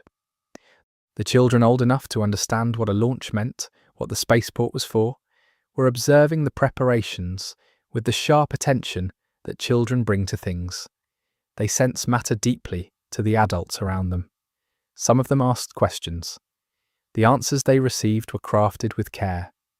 The facility director, in the days before the attempt, held a series of one-on-one conversations with department heads and key personnel that are documented in a way that suggests he was making personal peace with what was about to happen. Not dramatic peace, not the kind of farewell gestures that stories add in retrospect. Something quieter, the deliberate marking of human connections before a situation that would change them permanently. Several people who were at the facility during this period and who were interviewed much later described these conversations with the facility director, briefly, as memorable in the way that things are memorable when you understand their significance only after they've already passed. The military liaison's activities in the days before the attempt are less well documented than many other aspects of this period. His official communications continued at their normal frequency and register. His movements within the facility, reconstructed from the accounts of others, suggest a focus on the security and operational preparations that was appropriate to his role. Whether his internal state during this period matched the controlled institutional register of his communications is something the record cannot answer. His behaviour after the launch attempt's events unfolds in ways that suggest significant complexity in that interior, but projecting backward from later behaviour into earlier internal states is not something that should be done with confidence. The launch systems team slept in shifts in the days before the attempt, with a rotation that kept someone from the team with the vehicle at all times. This was a deliberate choice by the senior engineer, formalised as a team protocol, based on her assessment that the final preparation period was when things were most likely to go wrong and when the presence of trained eyes was most valuable. The people keeping those vigils with the vehicle are described in the accounts of the people who saw them during those shifts as having a quality of focused attention that made them seem almost like a different category of person from the anxious, exhausted facility population around them. They were doing the thing, being in the thing fully, in a way that left no room for the peripheral fears that occupied everyone else. The night before the launch window opened was described by nearly everyone who wrote or spoke about it later as a night that did not feel like an ordinary night. Not because anything dramatic happened during it. Nothing dramatic did happen during it. The preparations continued, the security rotations turned over on schedule, the facility systems ran at their crisis period normal. But the quality of the night was different. The awareness of what the next day contained was present in a way that altered ordinary experience, made sounds louder or quieter than they should have been, made darkness feel heavier or clearer, made the specific particular details of the place more vivid in memory than they would otherwise have been. There is an account from someone who was in the residential section that night, a person who was not on the selection list and who knew it, describing walking through the underground corridors in the small hours of the morning and finding other people doing the same thing. Not many, but a few people who could not sleep moving through the facility's interior passages without any particular destination. They acknowledged each other without speaking, this impromptu gathering of insomniacs in the corridors of a place preparing to change, and then moved on. The account notes that nobody they passed looked frightened. That is the specific word used, not frightened. Something else. Something that the account does not have a word for and does not try to name. The dawn of the launch window day came over a facility that had been awake in various portions through most of the preceding night. The security team's morning observation report noted activity in the surrounding terrain that was within the expected range of recent ARC behaviour and that did not represent an immediate threat. The launch systems team's morning check of vehicle status confirmed satisfactory condition across all primary systems. The fuel processing infrastructure reported nominal configuration. The communications array was operating as configured.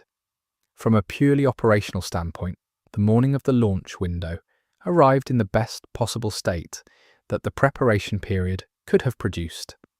Chapter 8. The morning of the attempt. The launch window's opening was not announced to the general population of the facility in advance. The decision not to announce it was made by the facility director and the military liaison together, in one of their rare explicit agreements during this period, on the grounds that advance notice would create pressure on the process that could compromise the operational execution.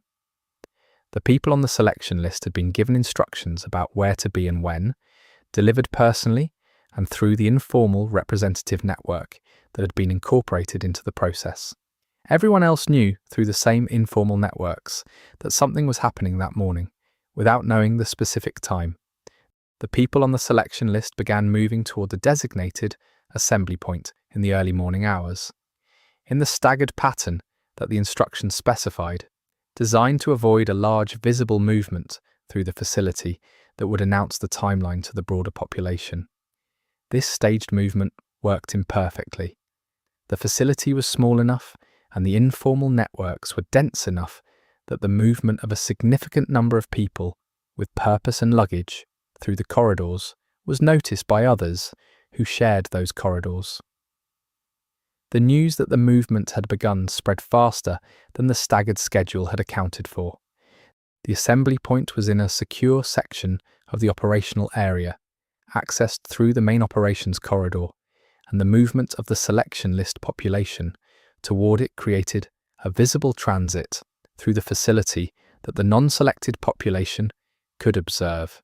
The accounts of people who watched this transit are among the most affecting in the entire documentary record of the spaceport. People watching others move through a corridor with purpose and bags and the particular body language of people going somewhere while remaining themselves in the place being left. The security team's presence along the transit route was visible and maintained a clear boundary between the movement of the selection list population and anyone who might seek to join it without authorization. The security personnel doing this work were themselves, in most cases, not on the selection list. Several accounts from security personnel deployed on this day describe the experience of maintaining a boundary that they were on the wrong side of, with a professional restraint that the accounts do not dress up as anything other than what it was. The facility director was at the assembly point when the first members of the selection list arrived. He greeted people individually, which is a small logistical detail that says something about the kind of person he was. The military liaison was at the operations command post, managing the broader operational picture, monitoring security reports, tracking the launch preparation checklist. The two men's positions on that morning, one at the human level of the assembly and one at the operational level of the command post, reflected the split between their approaches that had defined the entire crisis period. The senior engineer was at the vehicle, conducting final pre-launch procedures that did not require her physical presence in the assembly area. She had already said what she needed to say to the people she was leaving and the ones she was taking with her in the preceding days. The work was what was left. She moved through the final procedures with the concentration that the work required, and the accounts from her team members describe her during these hours as absolutely calm. Not the calm of someone who has stopped feeling things, but the calm of someone who has made peace with what they are doing and is now fully engaged in doing it.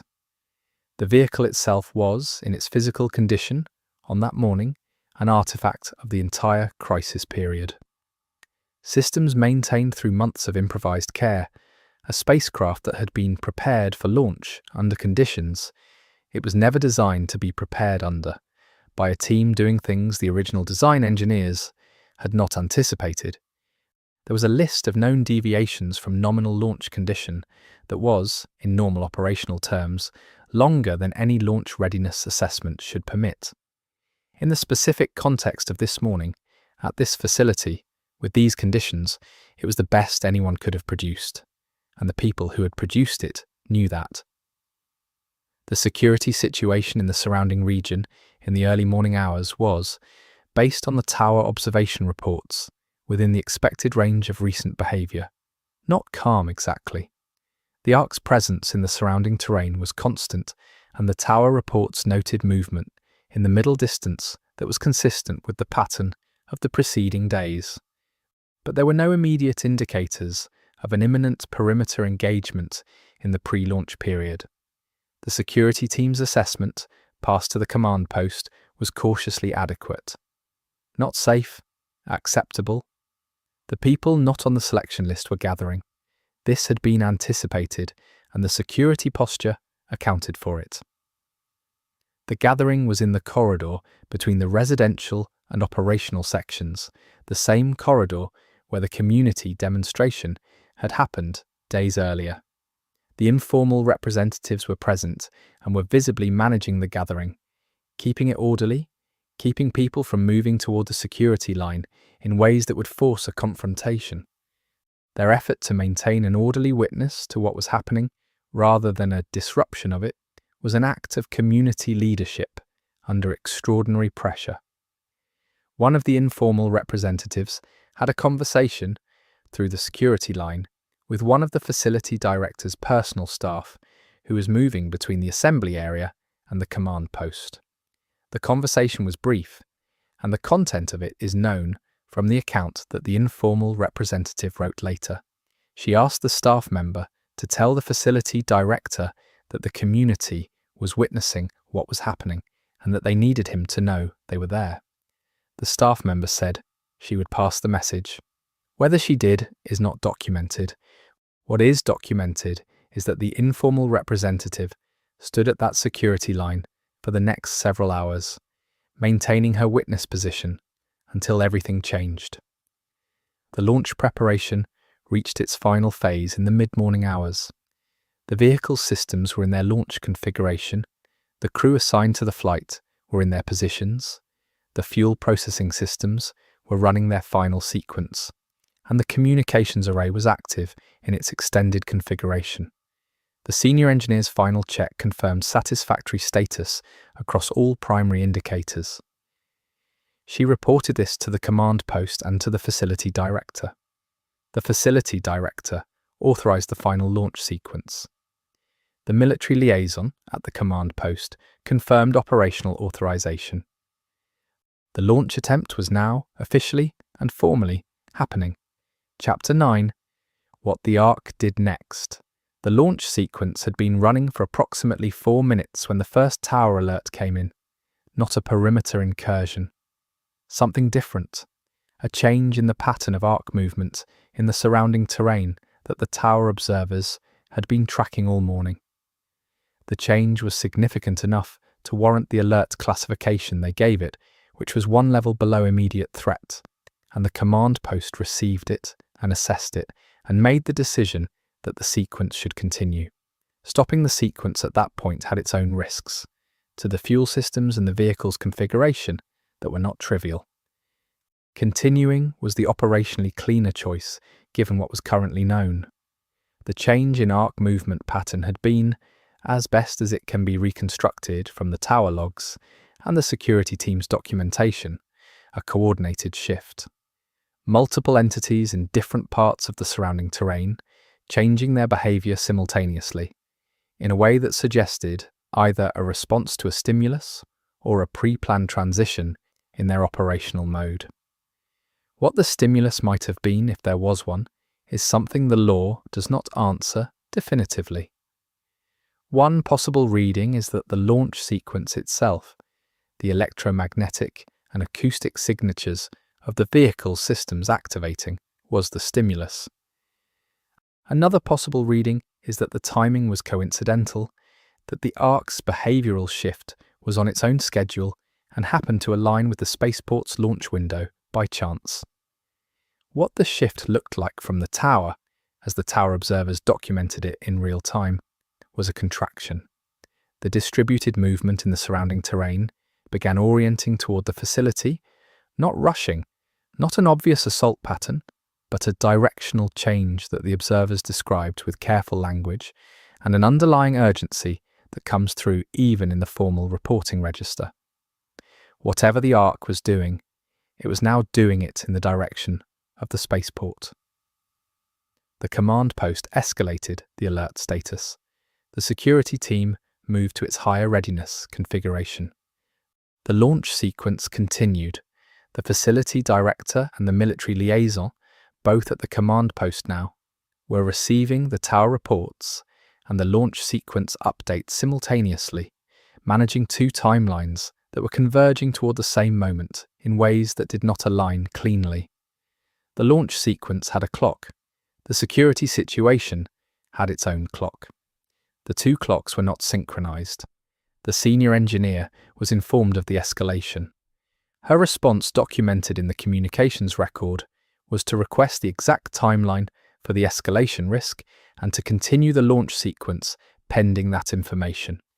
This was the correct operational response. It was also a deeply human response, in the sense that it was the response of someone who had committed everything to this moment and was not going to stop based on incomplete information when the thing she had been working toward for months was minutes away from happening. The first direct arc engagement with the facility came through the eastern perimeter, not the southern perimeter that had been the site of the earlier incursion. The eastern perimeter's reinforcement was among the less robust sections, the section where materials had run short during the repair and reinforcement efforts of the preceding weeks. The security team's deployment had been weighted toward the southern perimeter based on the precedent of the earlier incursion. The eastern engagement was not at the weakest point in the perimeter design, but it was at a point that was not optimally defended given the current security posture. The security team responded immediately and professionally. The engagement was managed, but the management of it required a redeployment of security assets that created gaps elsewhere in the perimeter that had not existed before. The tower observers were tracking these gaps alongside the approach patterns of the entities that had not yet engaged, and the picture they were building was not a comfortable one. The facility was being tested at multiple points simultaneously, which required response at multiple points simultaneously, which distributed the security capacity in ways that reduced its effectiveness at any single point. The launch sequence was 8 minutes from its launch point when the second engagement happened, this time at the northern perimeter. The northern perimeter had been quiet for the entire crisis period. Its quiet had been a comfort to the security team in the way that you come to rely on the parts of a system that aren't causing problems, even when you know reliability is not the same as security. The northern engagement was less intense than the eastern one, but required response all the same. The security team was now managing active engagements at 2 perimeter points simultaneously.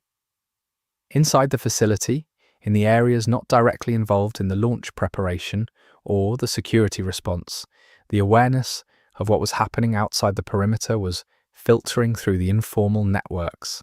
The sound of the security engagements was audible in portions of the facility. The formal communications to the non-operational population had been, throughout the crisis period, carefully managed to prevent panic. They were still managed, but the sounds outside could not be managed, and the people who could hear them were drawing conclusions. The informal representatives at the security line in the operations corridor had heard the alert transmissions, had heard the change in the security team's posture, had processed the sounds from outside. The gathering they were managing was becoming harder to maintain in its orderly witness posture. People were asking questions that the informal representatives could not answer. People were moving in ways that reflected the instinct to do something when something is happening, and the options for what to do are limited. The informal representatives were working to hold the gathering's coherence against the pressure of events outside. The launch sequence reached its final minute. The senior engineers team was at their positions. The vehicle's systems were responding to the sequence in ways that the assessment rated as satisfactory. The fuel configuration was nominal. The guidance systems were active and locked. Everything that was within human control and human preparation was in order. The things that were outside human control were happening at the perimeter, beyond the walls, in the terrain where the Ark was doing whatever the Ark did when it moved toward a place with purpose. The launch attempt's final seconds were counted by the automated sequence system. The command post confirmed authorization at the required checkpoint. The security engagements at the eastern and northern perimeters were ongoing and were within the security team's management capacity. Barely. The tower observers were tracking additional entities in the surrounding terrain that had not yet engaged. The informal representatives at the security line were holding position. The facility director was at the command post. The senior engineer was at the vehicle. The launch happened. The vehicle rose from the primary pad on a sequence that the senior engineers team had prepared for months, on a trajectory that the guidance systems had been calculating since the previous evening, on fuel that the processing infrastructure had been managing since the crisis period's first days. It rose, and it was visible from every elevated position in the facility, and from the tower, and from the security positions at the perimeter, and from the gathering at the corridor security line, and from the residential section, and from the medical facility where the staff were managing the consequences of the security engagements, and from every window and opening in the facility from which a piece of sky was visible. The vehicle rose, and then the things that had been prepared for with such care, the systems that had been maintained, and the sequences that had been tested, and the plans that had been layered against contingency, all of it collided with what had not been prepared for. Chapter 10. The failure. The failure did not happen all at once. That is one of the things the technical records make clear that the immediate accounts do not always convey, because the immediate experience of a cascading failure can feel simultaneous even when it is sequential. The failure happened in a sequence, one thing producing the conditions for the next thing, the chain moving faster than any response could address it. The first element of the failure was a disruption to the guidance system's primary communication link, which occurred approximately 40 seconds after launch, at an altitude that the vehicle was still well below its intended separation point. The disruption's cause was not immediately diagnosable from the command post.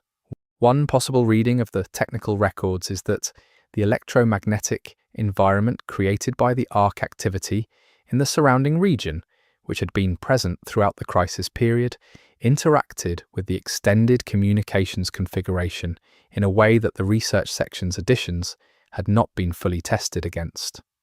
Another possible reading is that the disruption was an active arc intervention rather than a passive interaction, an interpretation that some of the subsequent data supports, but that cannot be confirmed definitively from the surviving records. The guidance system's backup configuration activated automatically, as designed. The backup configuration worked, but it was operating on less capable equipment than the primary, which meant the precision of the guidance solution was reduced. This is the kind of technical detail that sounds abstract until you understand what it means in the context of a vehicle that is climbing through an atmosphere on a trajectory that was calculated to specific parameters, now being steered by a system operating below the precision threshold that the trajectory calculation assumed. The senior engineer, from her position at the ground control station, was managing the response to the guidance disruption. Her team was on it, doing what the training said to do, working through the contingency procedures with the focus that months of preparation had built. The contingency procedures had been designed for this kind of failure. They had not been designed for this kind of failure happening simultaneously with everything else that was happening, which is the essential problem with contingency planning. It assumes you get to address contingencies one at a time. The second element of the failure was a structural stress event in the vehicle's secondary fuel system, which occurred approximately 90 seconds after launch. The secondary fuel system was one of the components that had been maintained through the crisis period with the accumulated improvisation that the technical records had been honest about. The structural stress event was not catastrophic. It did not destroy the secondary system immediately. What it did was alter the fuel delivery profile in a way that changed the vehicle's thrust characteristics, which combined with the reduced guidance precision to create a trajectory deviation that was within tolerance at first and then was not. The trajectory deviation was being tracked in real time at the ground control station. The senior engineers team was calculating correction options. The corrections available within the vehicle's remaining control authority were limited by the guidance system's reduced precision and by the altered thrust profile. The team was working against a narrowing window of options with the accuracy and speed that the moment required, and they were doing it well, and it was not going to be enough. The facility director, watching the vehicle's telemetry from the command post, received the assessment from the senior engineers team in the form of a technical summary that was, in its professional precision, an acknowledgement that the trajectory could not be corrected to the planned parameters within the vehicle's current capability. The summary was delivered by the communications officer in the flat voice of someone delivering information they wish they did not have to deliver. The facility director stood at the command post and looked at the data and understood what it meant. The military liaison received the same assessment at the same time. His response was not recorded in any surviving document from that moment, which is consistent with his general absence from the record at critical junctures. What is recorded are his subsequent actions, which began with a communication to the security leadership that is brief and operational, and which can be interpreted, in context, as preparation for managing the aftermath of what was now clearly not going to be a successful launch. The vehicle was still in the air when the third element of the failure occurred. The arc entities that had been tracked by the tower observers, approaching from the surrounding terrain, reached the facility's perimeter in force. Not at the eastern section or the northern section, where the earlier engagements had been happening, but at multiple sections simultaneously, in a pattern that the security team's distribution, stretched as it was from the earlier responses, could not adequately meet. The perimeter was breached in 2 locations within a period of minutes. The accounts of the perimeter breach from the people who were inside the facility when it happened describe a transformation in the quality of the crisis that is hard to put in other terms. Everything that had happened before, the weeks of tension and preparation and conflict and community organizing, had happened inside walls. There had been a boundary between the facility and the outside. The breach removed that boundary. The inside and the outside became the same place. The vehicle, above all of this, was in a state that the technical records describe with the specificity of data, but that the human reality underneath those data points was a machine carrying people away from a facility that was being breached, on a trajectory that could not reach its intended destination, piloted by systems that were working at reduced capacity through an electromagnetic environment that was not cooperating. The people inside the vehicle were receiving communications from the ground station that were, as the breach began, becoming less complete. The picture they had of what was happening below them was fragmenting as the communications infrastructure at the facility started to feel the effects of what was happening to the facility. The senior engineer at the ground control station was simultaneously managing the vehicle situation and receiving reports of the perimeter breach. These 2 demands on her attention were not compatible with each other in the way that the contingency planning had assumed. The contingency planning had modelled a launch going wrong and a facility under attack separately. It had not modelled them simultaneously. She was improvising, which is what humans do when planning runs out, and she was doing it at the speed the situation required. The vehicle's crew were trained for emergency procedures. They were implementing them. The options available to the crew in the current vehicle, state and trajectory, given the guidance and thrust limitations, were limited in ways that the procedures could identify but not resolve. The procedures described what to do when things went wrong. They did not describe what to do when the specific things that were going wrong could not be fixed by anything the crew or the ground team could do. The gathering at the operations corridor security line had dissolved when the perimeter breach happened. The informal representatives and the community members who had been maintaining their witness position were no longer at a security line. The distinction between the operational area and the residential area that the security line had enforced no longer existed in the same way. People were moving through corridors and through spaces that had previously been bounded, seeking safety or seeking each other, or simply moving in the way that people move when the place they have been told is safe stops being safe. The medical team shifted immediately to crisis response mode when the breach reports reached them. This was not a planned transition to a new operational state. It was the medical team responding to what was coming toward them without any framework that their training had fully prepared them for. The medical director's communications from this period, recovered in fragments, have a quality of professional action at the edge of what professional training can sustain. She was doing what needed to be done, documenting it in the compressed language of crisis practice, managing the gap between what was needed and what was available with the determination of someone who has run out of alternatives and is working on whatever remains. The vehicle was tracked by the facility's systems for as long as those systems remained operational, which was longer than might have been expected given what was happening to the facility below. The technical team had built redundancy into the tracking infrastructure, and some of those redundancies held through the initial breach impact. The data collected during the vehicle's flight after the guidance failure and the thrust event was recorded. That data tells its own story, a technical story of a machine doing what it could do with what it had, which is in its way the same story as everything else at the spaceport.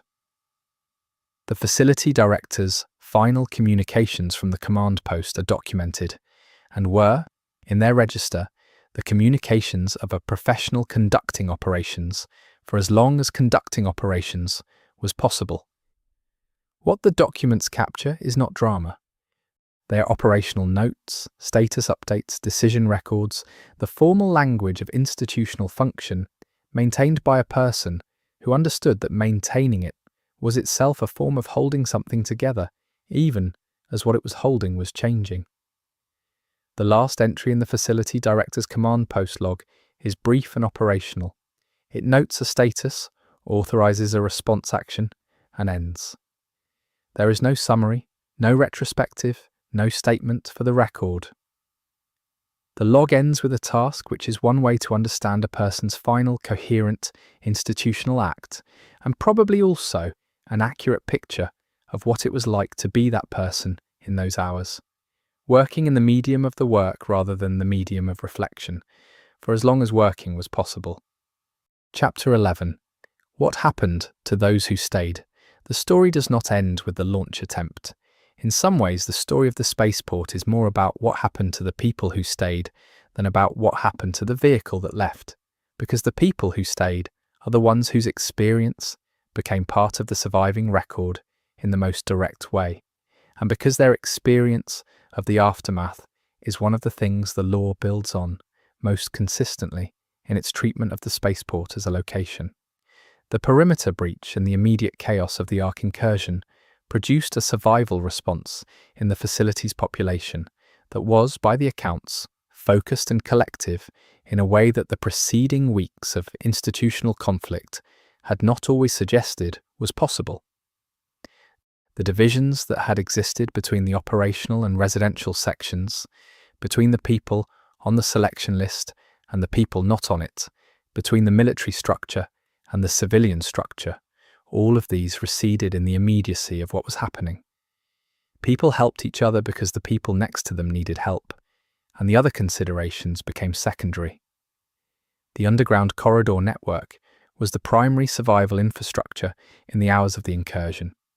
The corridors provided protection and movement options that above-ground spaces did not. The people who knew the corridor system well, which included the informal representatives who had been using them as their primary communication infrastructure for weeks, became crucial navigation resources. The knowledge that had developed through the informal networks of the crisis period, the kind of knowledge that no official briefing had produced or tracked, was the knowledge that mattered when the official structures were failing. The medical team's location, in a relatively central and reinforced section of the facility, became one of the primary gathering points for people seeking safety during the incursion.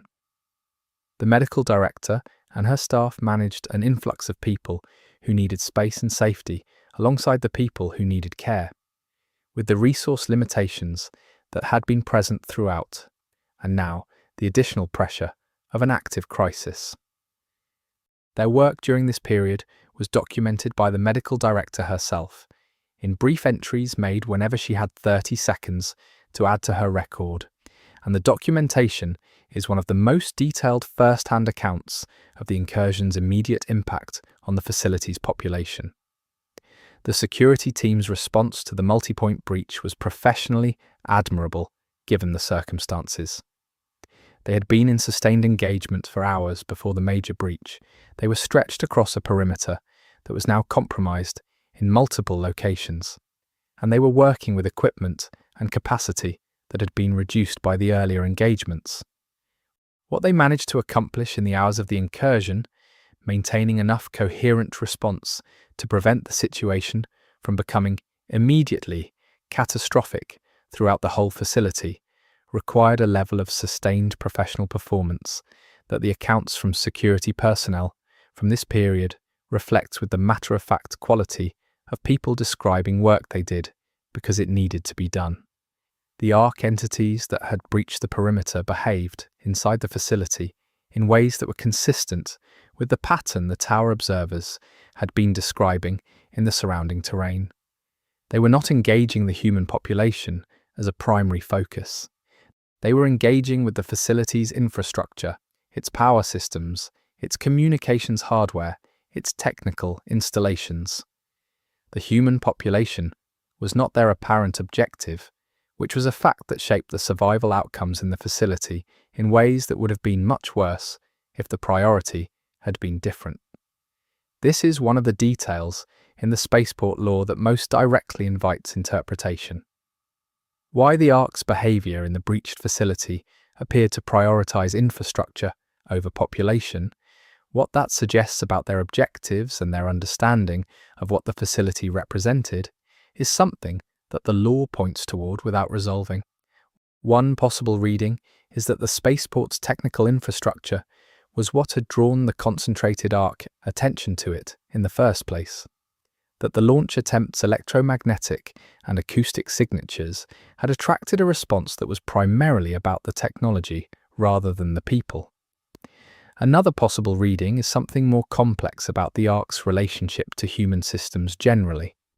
The senior engineer at the ground control station maintained contact with the vehicle for as long as the communications infrastructure could support it.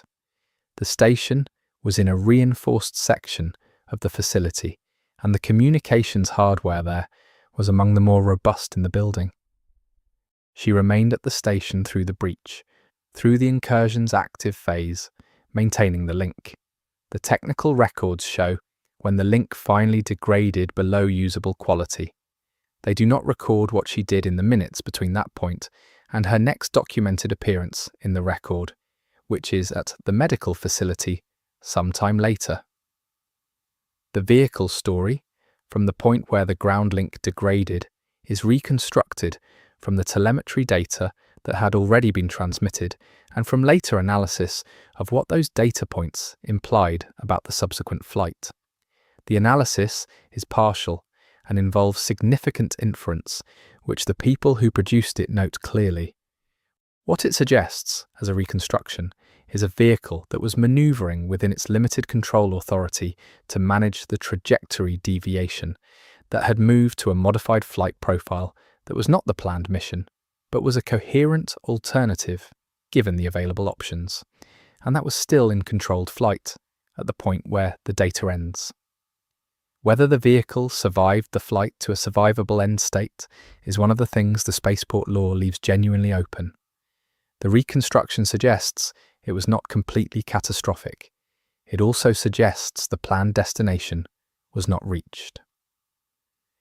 What is between those 2 points, the range of possible outcomes, is something that subsequent law in the ARC Raiders universe returns to in ways that suggest the question matters for reasons beyond the immediate Spaceport story.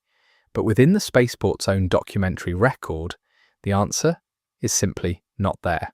The link degraded, the data ended. What came after is inference. The facility in the days following the incursion was a different place from what it had been before. The ARC entities had withdrawn from the facility interior after a period that these surviving accounts measure differently, somewhere between several hours and most of a day, which probably reflects the different physical locations and experiences of the people doing the measuring. What they left behind was a facility that was structurally largely intact, but functionally heavily damaged. The infrastructure the Ark had engaged with was disrupted in ways that would take significant effort to restore, and some of what had been disrupted was not restorable with the resources available.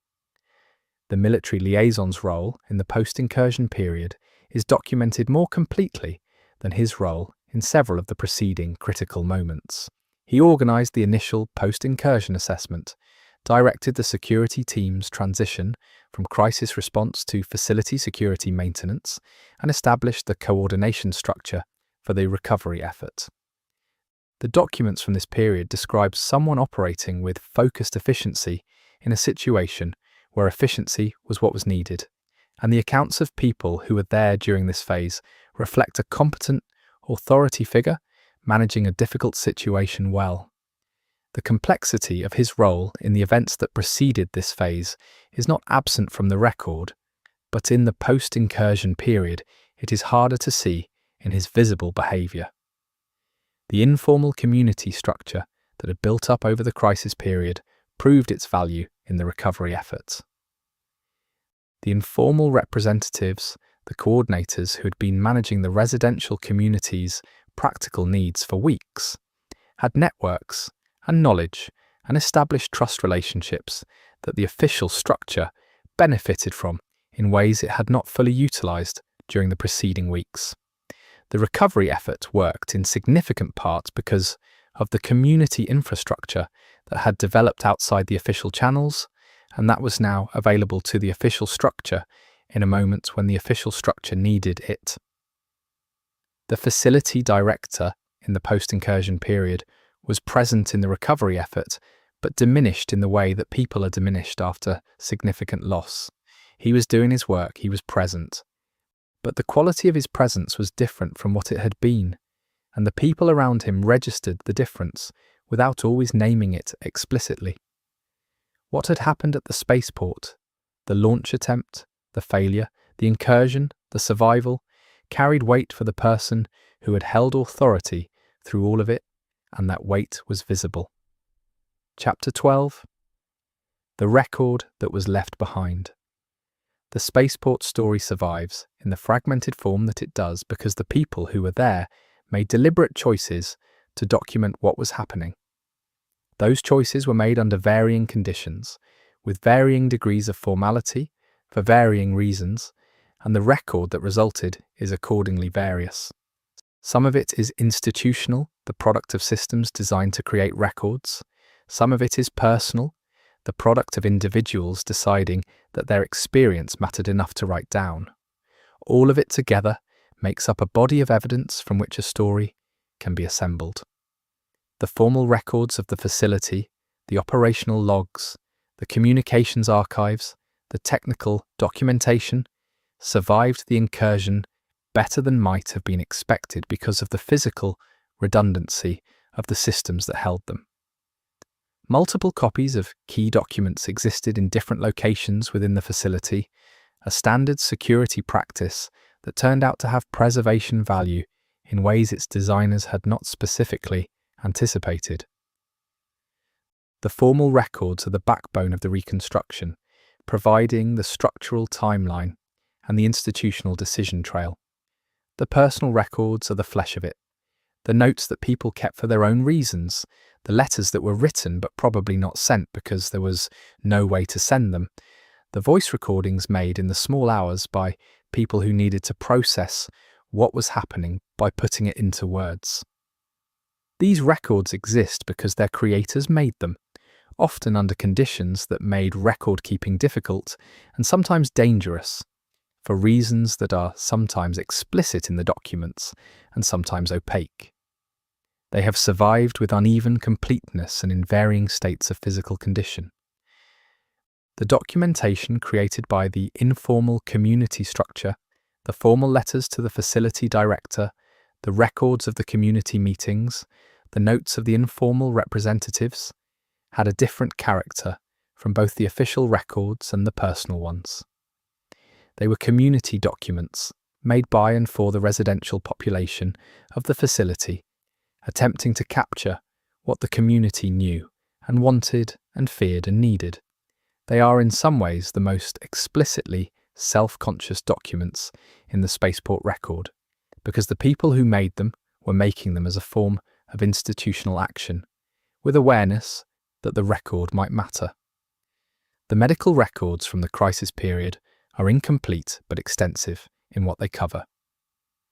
The medical director's documentation practice, maintained throughout the period with the professional discipline that characterized her approach to everything, produced a set of records that has proved valuable not only for understanding the Spaceport story, but for understanding what sustained crisis conditions do to communities generally. The medical record captures things that the other records do not: the bodily reality of what was happening, the physical expression of psychological states, the health as a measure of the community's condition. The technical records from the launch systems team are among the most complete in the archive, which reflects the team's documentation culture. Engineers document because documentation is how they communicate, how they build shared understanding of complex systems, how they preserve the knowledge that other engineers will need. The launch systems team's records document the vehicle, the preparation, the sequence, the failure, with the precision that the team's professional training required, and with a completeness that suggests a culture of careful record-keeping that was maintained even under the pressure of what they were doing. The security records from the incursion period are fragmentary in a way that the other records are not, for reasons that are understandable. The security team during the incursion was engaged in direct action under conditions that were not compatible with careful documentation. What records were kept in gaps between engagements, in the brief pauses that sustained operations create, and they have the compressed quality of notes made under pressure. They are valuable precisely because of their fragmentary quality, which preserves the texture of the immediate experience in ways that more complete records sometimes smooth over. The absence in the record is itself informative. The military liaison produced less personal documentation than almost any other major figure in the Spaceport story. Whether this reflects a professional disposition against personal documentation, a deliberate choice not to create a personal record, or simply the loss of documents that once existed is not possible to determine with confidence. The absence is noted in the law in ways that suggest it is intentional rather than accidental, but the inference is uncertain. There are also people whose presence in the Spaceport record is intermittent in ways that suggest their lives at the facility were not centered in the official or quasi-official activities that produced most of the surviving documentation. The kitchen workers, the maintenance crew, the people who kept the facility's everyday functions running and whose contribution to its survival was as fundamental as the launch systems team's work and the security team's engagement, appear in the record mostly in aggregate, as populations rather than as individuals. This is a common pattern in crisis documentation, and it is a real limitation in the Spaceport record. The story as told from the surviving documents is not the story of everyone who was there. The children at the Spaceport produced their own documentation in the form that children produce, which is to say drawings and a few written pieces from the older children, preserved by their parents among personal effects. These documents are not informative in the way that the institutional records are informative. They are informative in a different way about what the world looked like from inside the experience of being a child in that place during that time. Some of the drawings are of the launch, a streak of light rising above structures that are recognizable as facility buildings. Some of them are of the arc entities rendered in the visual language of children, drawing things that do not have a familiar shape. Some of them are of ordinary things: food, people, beds. The ordinary ones are, in context, not ordinary at all. The fragments from the Spaceport have been used in Ark Raiders' broader lore in ways that suggest they are considered authoritative for the story they tell, even while acknowledging their fragmentary nature. The way specific details from the Spaceport documents reappear in later lore referenced by characters whose connection to the Spaceport story is implicit rather than explicit, points toward an understanding that the Spaceport represents something in the Ark Raiders universe's account of what happened to humanity. Not just a location, not just an event, but a kind of reference point for what the collapse looked like at its most focused and human. The record also contains gaps that are clearly the result of deliberate removal rather than damage or loss. Documents that are referenced in other documents but do not exist in the archive. Cross-references that point to files with no surviving content. Whether these gaps represent deliberate archival censorship at some point in the chain of custody, or removal by people at the facility during the events themselves, or something else entirely, is one of the interpretive questions that the Spaceport law does not resolve. The gaps are noted because they matter for how the record is read. A record with gaps is a record that was shaped, and the shaping was done by someone with interests. Chapter 13. The Raiders who came after the Spaceport as a location within Ark Raiders' world exists as something that came after all of this. The building, the infrastructure, the spaces where these events happened are there in the game's universe, as a place that people move through with purposes defined by the present rather than the past. But the relationship between what a place has been and what it is now is one that the Ark Raiders lore takes seriously, and the Spaceport is among the clearest examples of how that relationship works in the game's universe. The Raiders who enter the Spaceport in the game's present are not historians. They are people with immediate practical purposes, looking for resources, surviving in a world where the Ark has changed everything, and survival requires the kind of determined engagement with dangerous territory that the Raiders are built for. But the traces of what happened at the Spaceport are present in the physical environment in ways that Raiders encounter whether or not they are looking for them.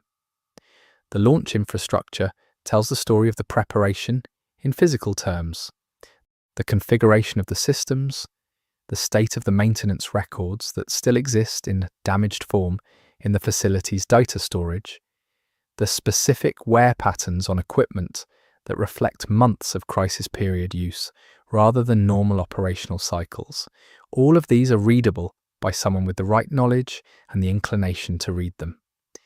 The Spaceport's physical environment is itself a kind of document.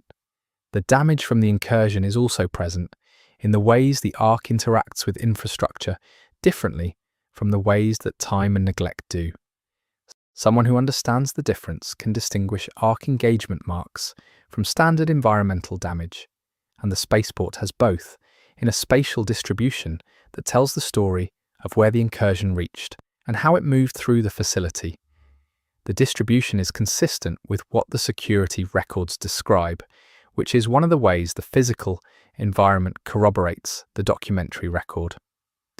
The personal effects that remain in the residential section of the facility, in the spaces where people lived during the crisis period, are the kind of material that makes the abstract human story concrete in a specific way.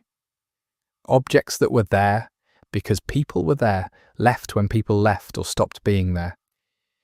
The material residue of the specific particular lives that the Spaceport story is built from.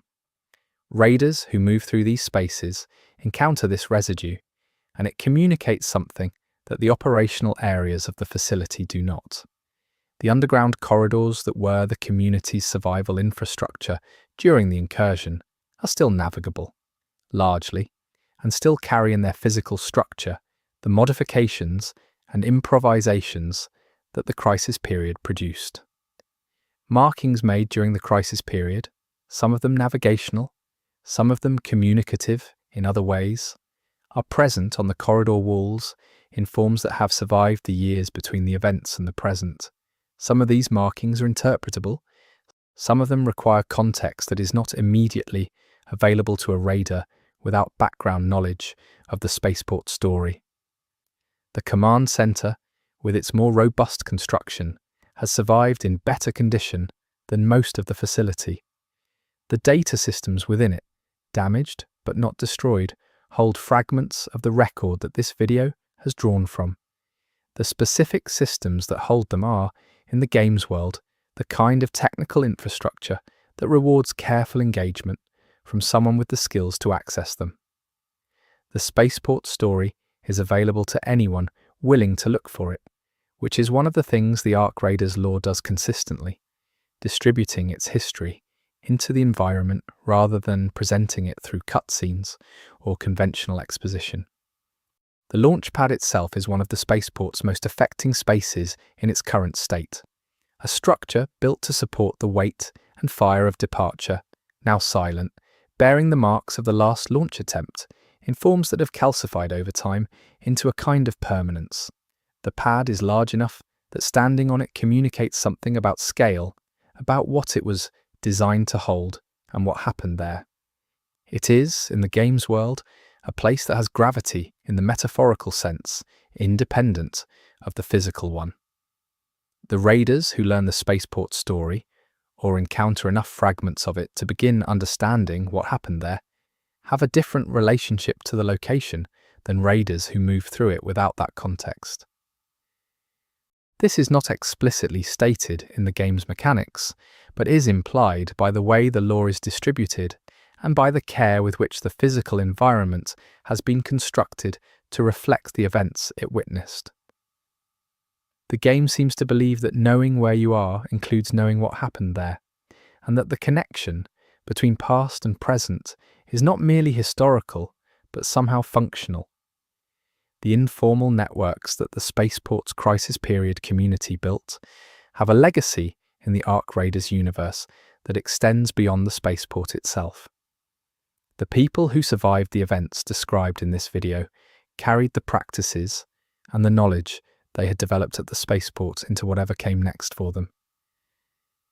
The instinct to build parallel communication structures alongside official ones, to organize communities around practical needs rather than institutional hierarchies, to maintain human witness to the decisions that affect a community's life. These things did not begin at the Spaceport, and they did not end there. The underground settlement that humanity retreated to, the world of Coda and the survival structures that the Ark Raiders' present is built around, carries traces of what was learned in places like the Spaceport. Not in a direct, traceable way, not in a way that the lore makes explicit through specific references, but in the texture of how the surviving communities organize themselves, in the values they hold about who has standing to participate in decisions, in the mistrust of authority that has not demonstrated transparency. There are echoes of the kind of experiences that the Spaceport represents.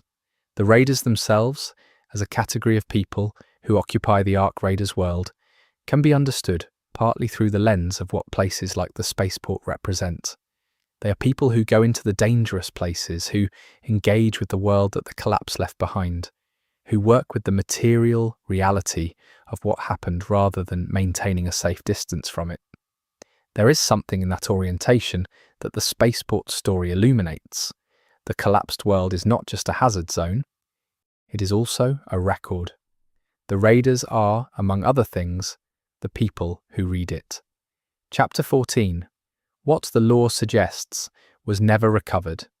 The gaps in the Spaceport record, as this video has noted at several points, are not all explicable by damage and time. Some of them suggest deliberate removal. Others suggest that certain things were never documented to begin with, because the people who experienced them did not have the space, or the safety, or the emotional capacity to create documentation while they were happening. Still others suggest that the recovery efforts, which produce the archive that this interpretation is based on, were themselves selective in ways that may have been intentional. The fate of the people on the selection list after the vehicle departed is not documented in the Spaceport's own record for the obvious reason that they left it. Whatever happened to the vehicle and the people inside it belongs to a different part of the record, or to the part of the record that has not yet been recovered, or to the part that may not survive in any form.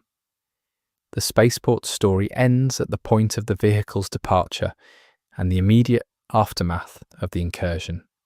It does not contain the continuation of the people who were on it. The military liaison's departure from the Spaceport record is one of the more notable gaps. He is present in the documentation through the post-incursion recovery period, and then becomes absent in a way that suggests he left the facility rather than simply disappearing from the documentary record. Whether he left voluntarily, under what circumstances, and where he went, are questions the Spaceport record does not answer. His absence is noted by several later documents in ways that suggest it was significant to the people who remained, without explaining why. The fate of the informal community leadership, the representatives who had organized the residential community through the crisis period, is partially documented. Several of them appear in post-incursion records performing coordination roles in the recovery effort. Some of them appear in much later documents from outside the Spaceport's direct record, in ways that suggest they moved through the broader survival landscape of the post-Ark world and carried the community organizing experience with them. The full story of any single one of them is not contained in the Spaceport record, but the traces suggest lives that continued and that mattered. The research section's work, the classified projects that had been incorporated into the launch preparation through the informal arrangement with the senior engineer, is one of the most significant gaps in the record. What those projects actually were, beyond the general description of deep space communication and propulsion efficiency research, is not available in the surviving documentation. What was incorporated into the vehicle's communications configuration, and what that incorporation might have meant for the vehicle's capabilities or its signals, is something the technical records point toward without fully describing. The research section's specific contributions may be recoverable from the vehicle data if the vehicle data itself can be more completely reconstructed, which is an open question. The community of people who remained at the Spaceport after the immediate post-incursion recovery period is tracked in the record up to a certain point, and then the tracking becomes inconsistent. The facility's role in the broader survival landscape of the region after the events of this story is something that the law addresses tangentially in contexts outside the Spaceport's specific record, through references that suggest the facility continued to function in some form for a significant period after the launch attempt. What that continuation looked like, who led it, how the community rebuilt from what the incursion had damaged, is a story that the Spaceport record contains, in fragments, but not in any coherent narrative form. The specific technical data that would allow a more confident reconstruction of the vehicle's flight profile is missing from the archive in ways that are consistent with either data corruption or selective removal. The senior engineer's personal technical notes from the period around the launch attempt are present through the launch sequence itself and then become absent. Whether she stopped keeping them or whether they were removed at some point is not determinable from the archive as it stands. The absence of those notes, given how carefully she had documented everything else, is one of the more conspicuous gaps.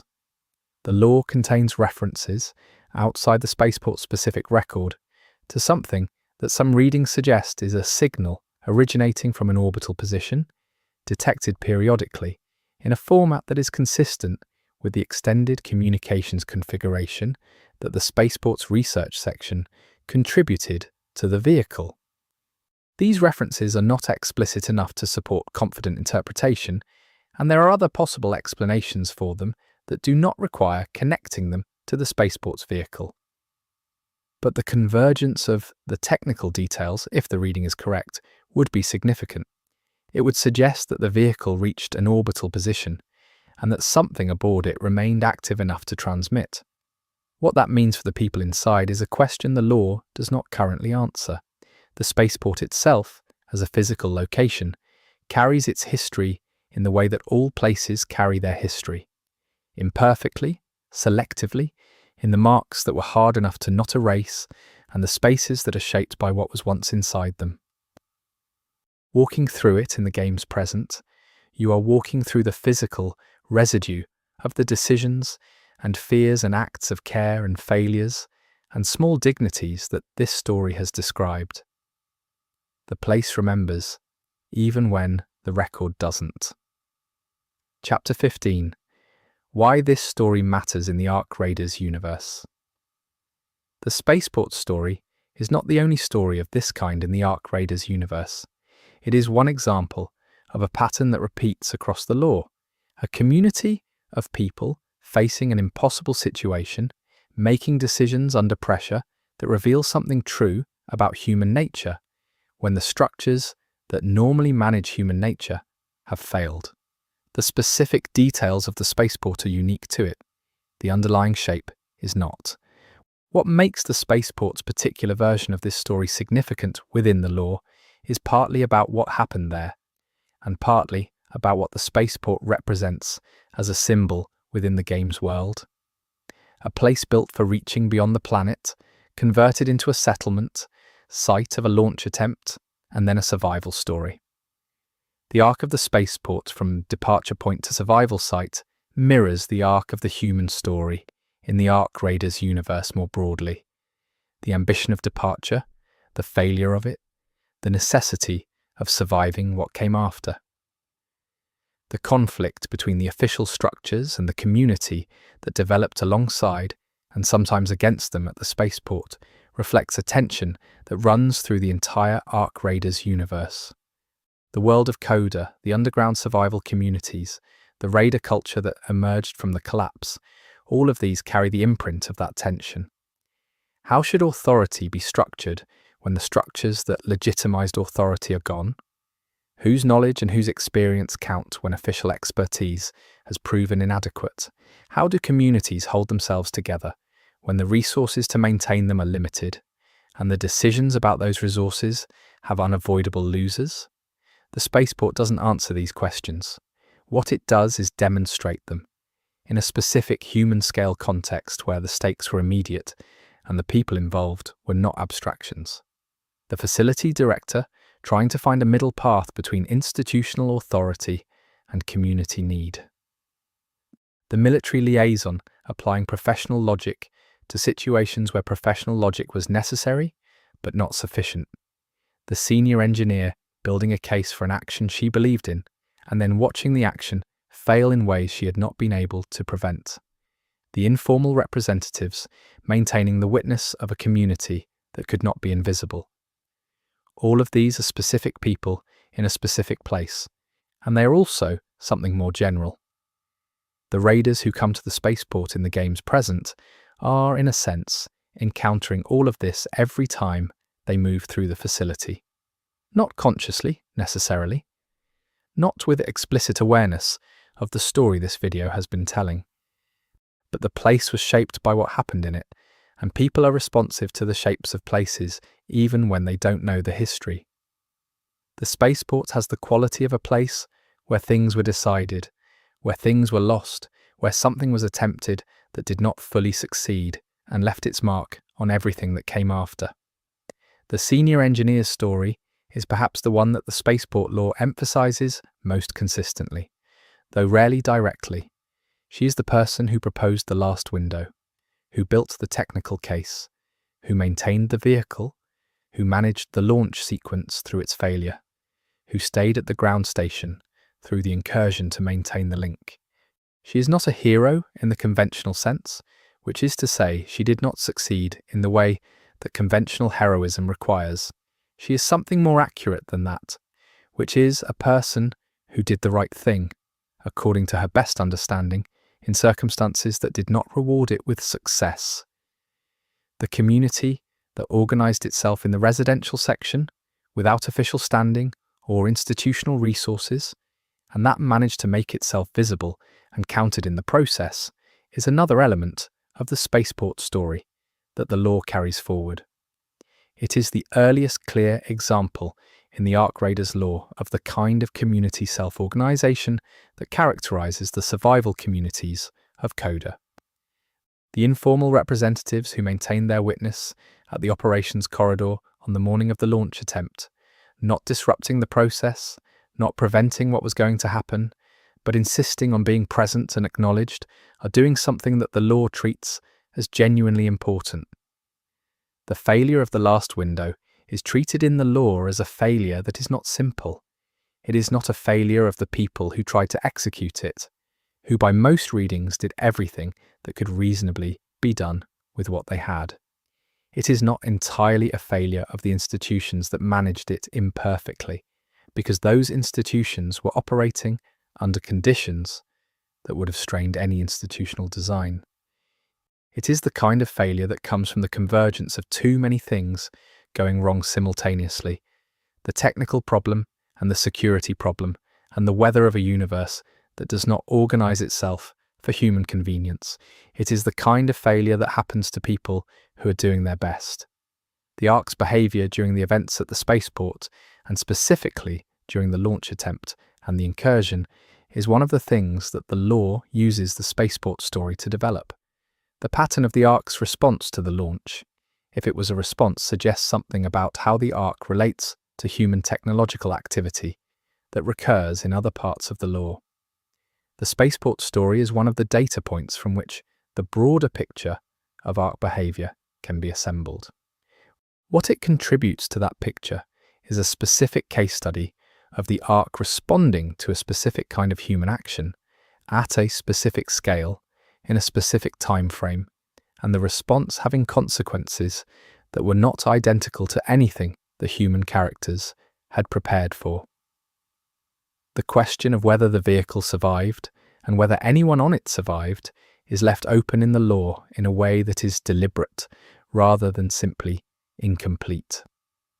The open question serves a function in the larger narrative architecture of the Ark Raiders universe. It represents the possibility that the last window was not entirely a failure, even if it failed in its immediate objectives. It represents the uncertainty that the survivors at the Spaceport lived with,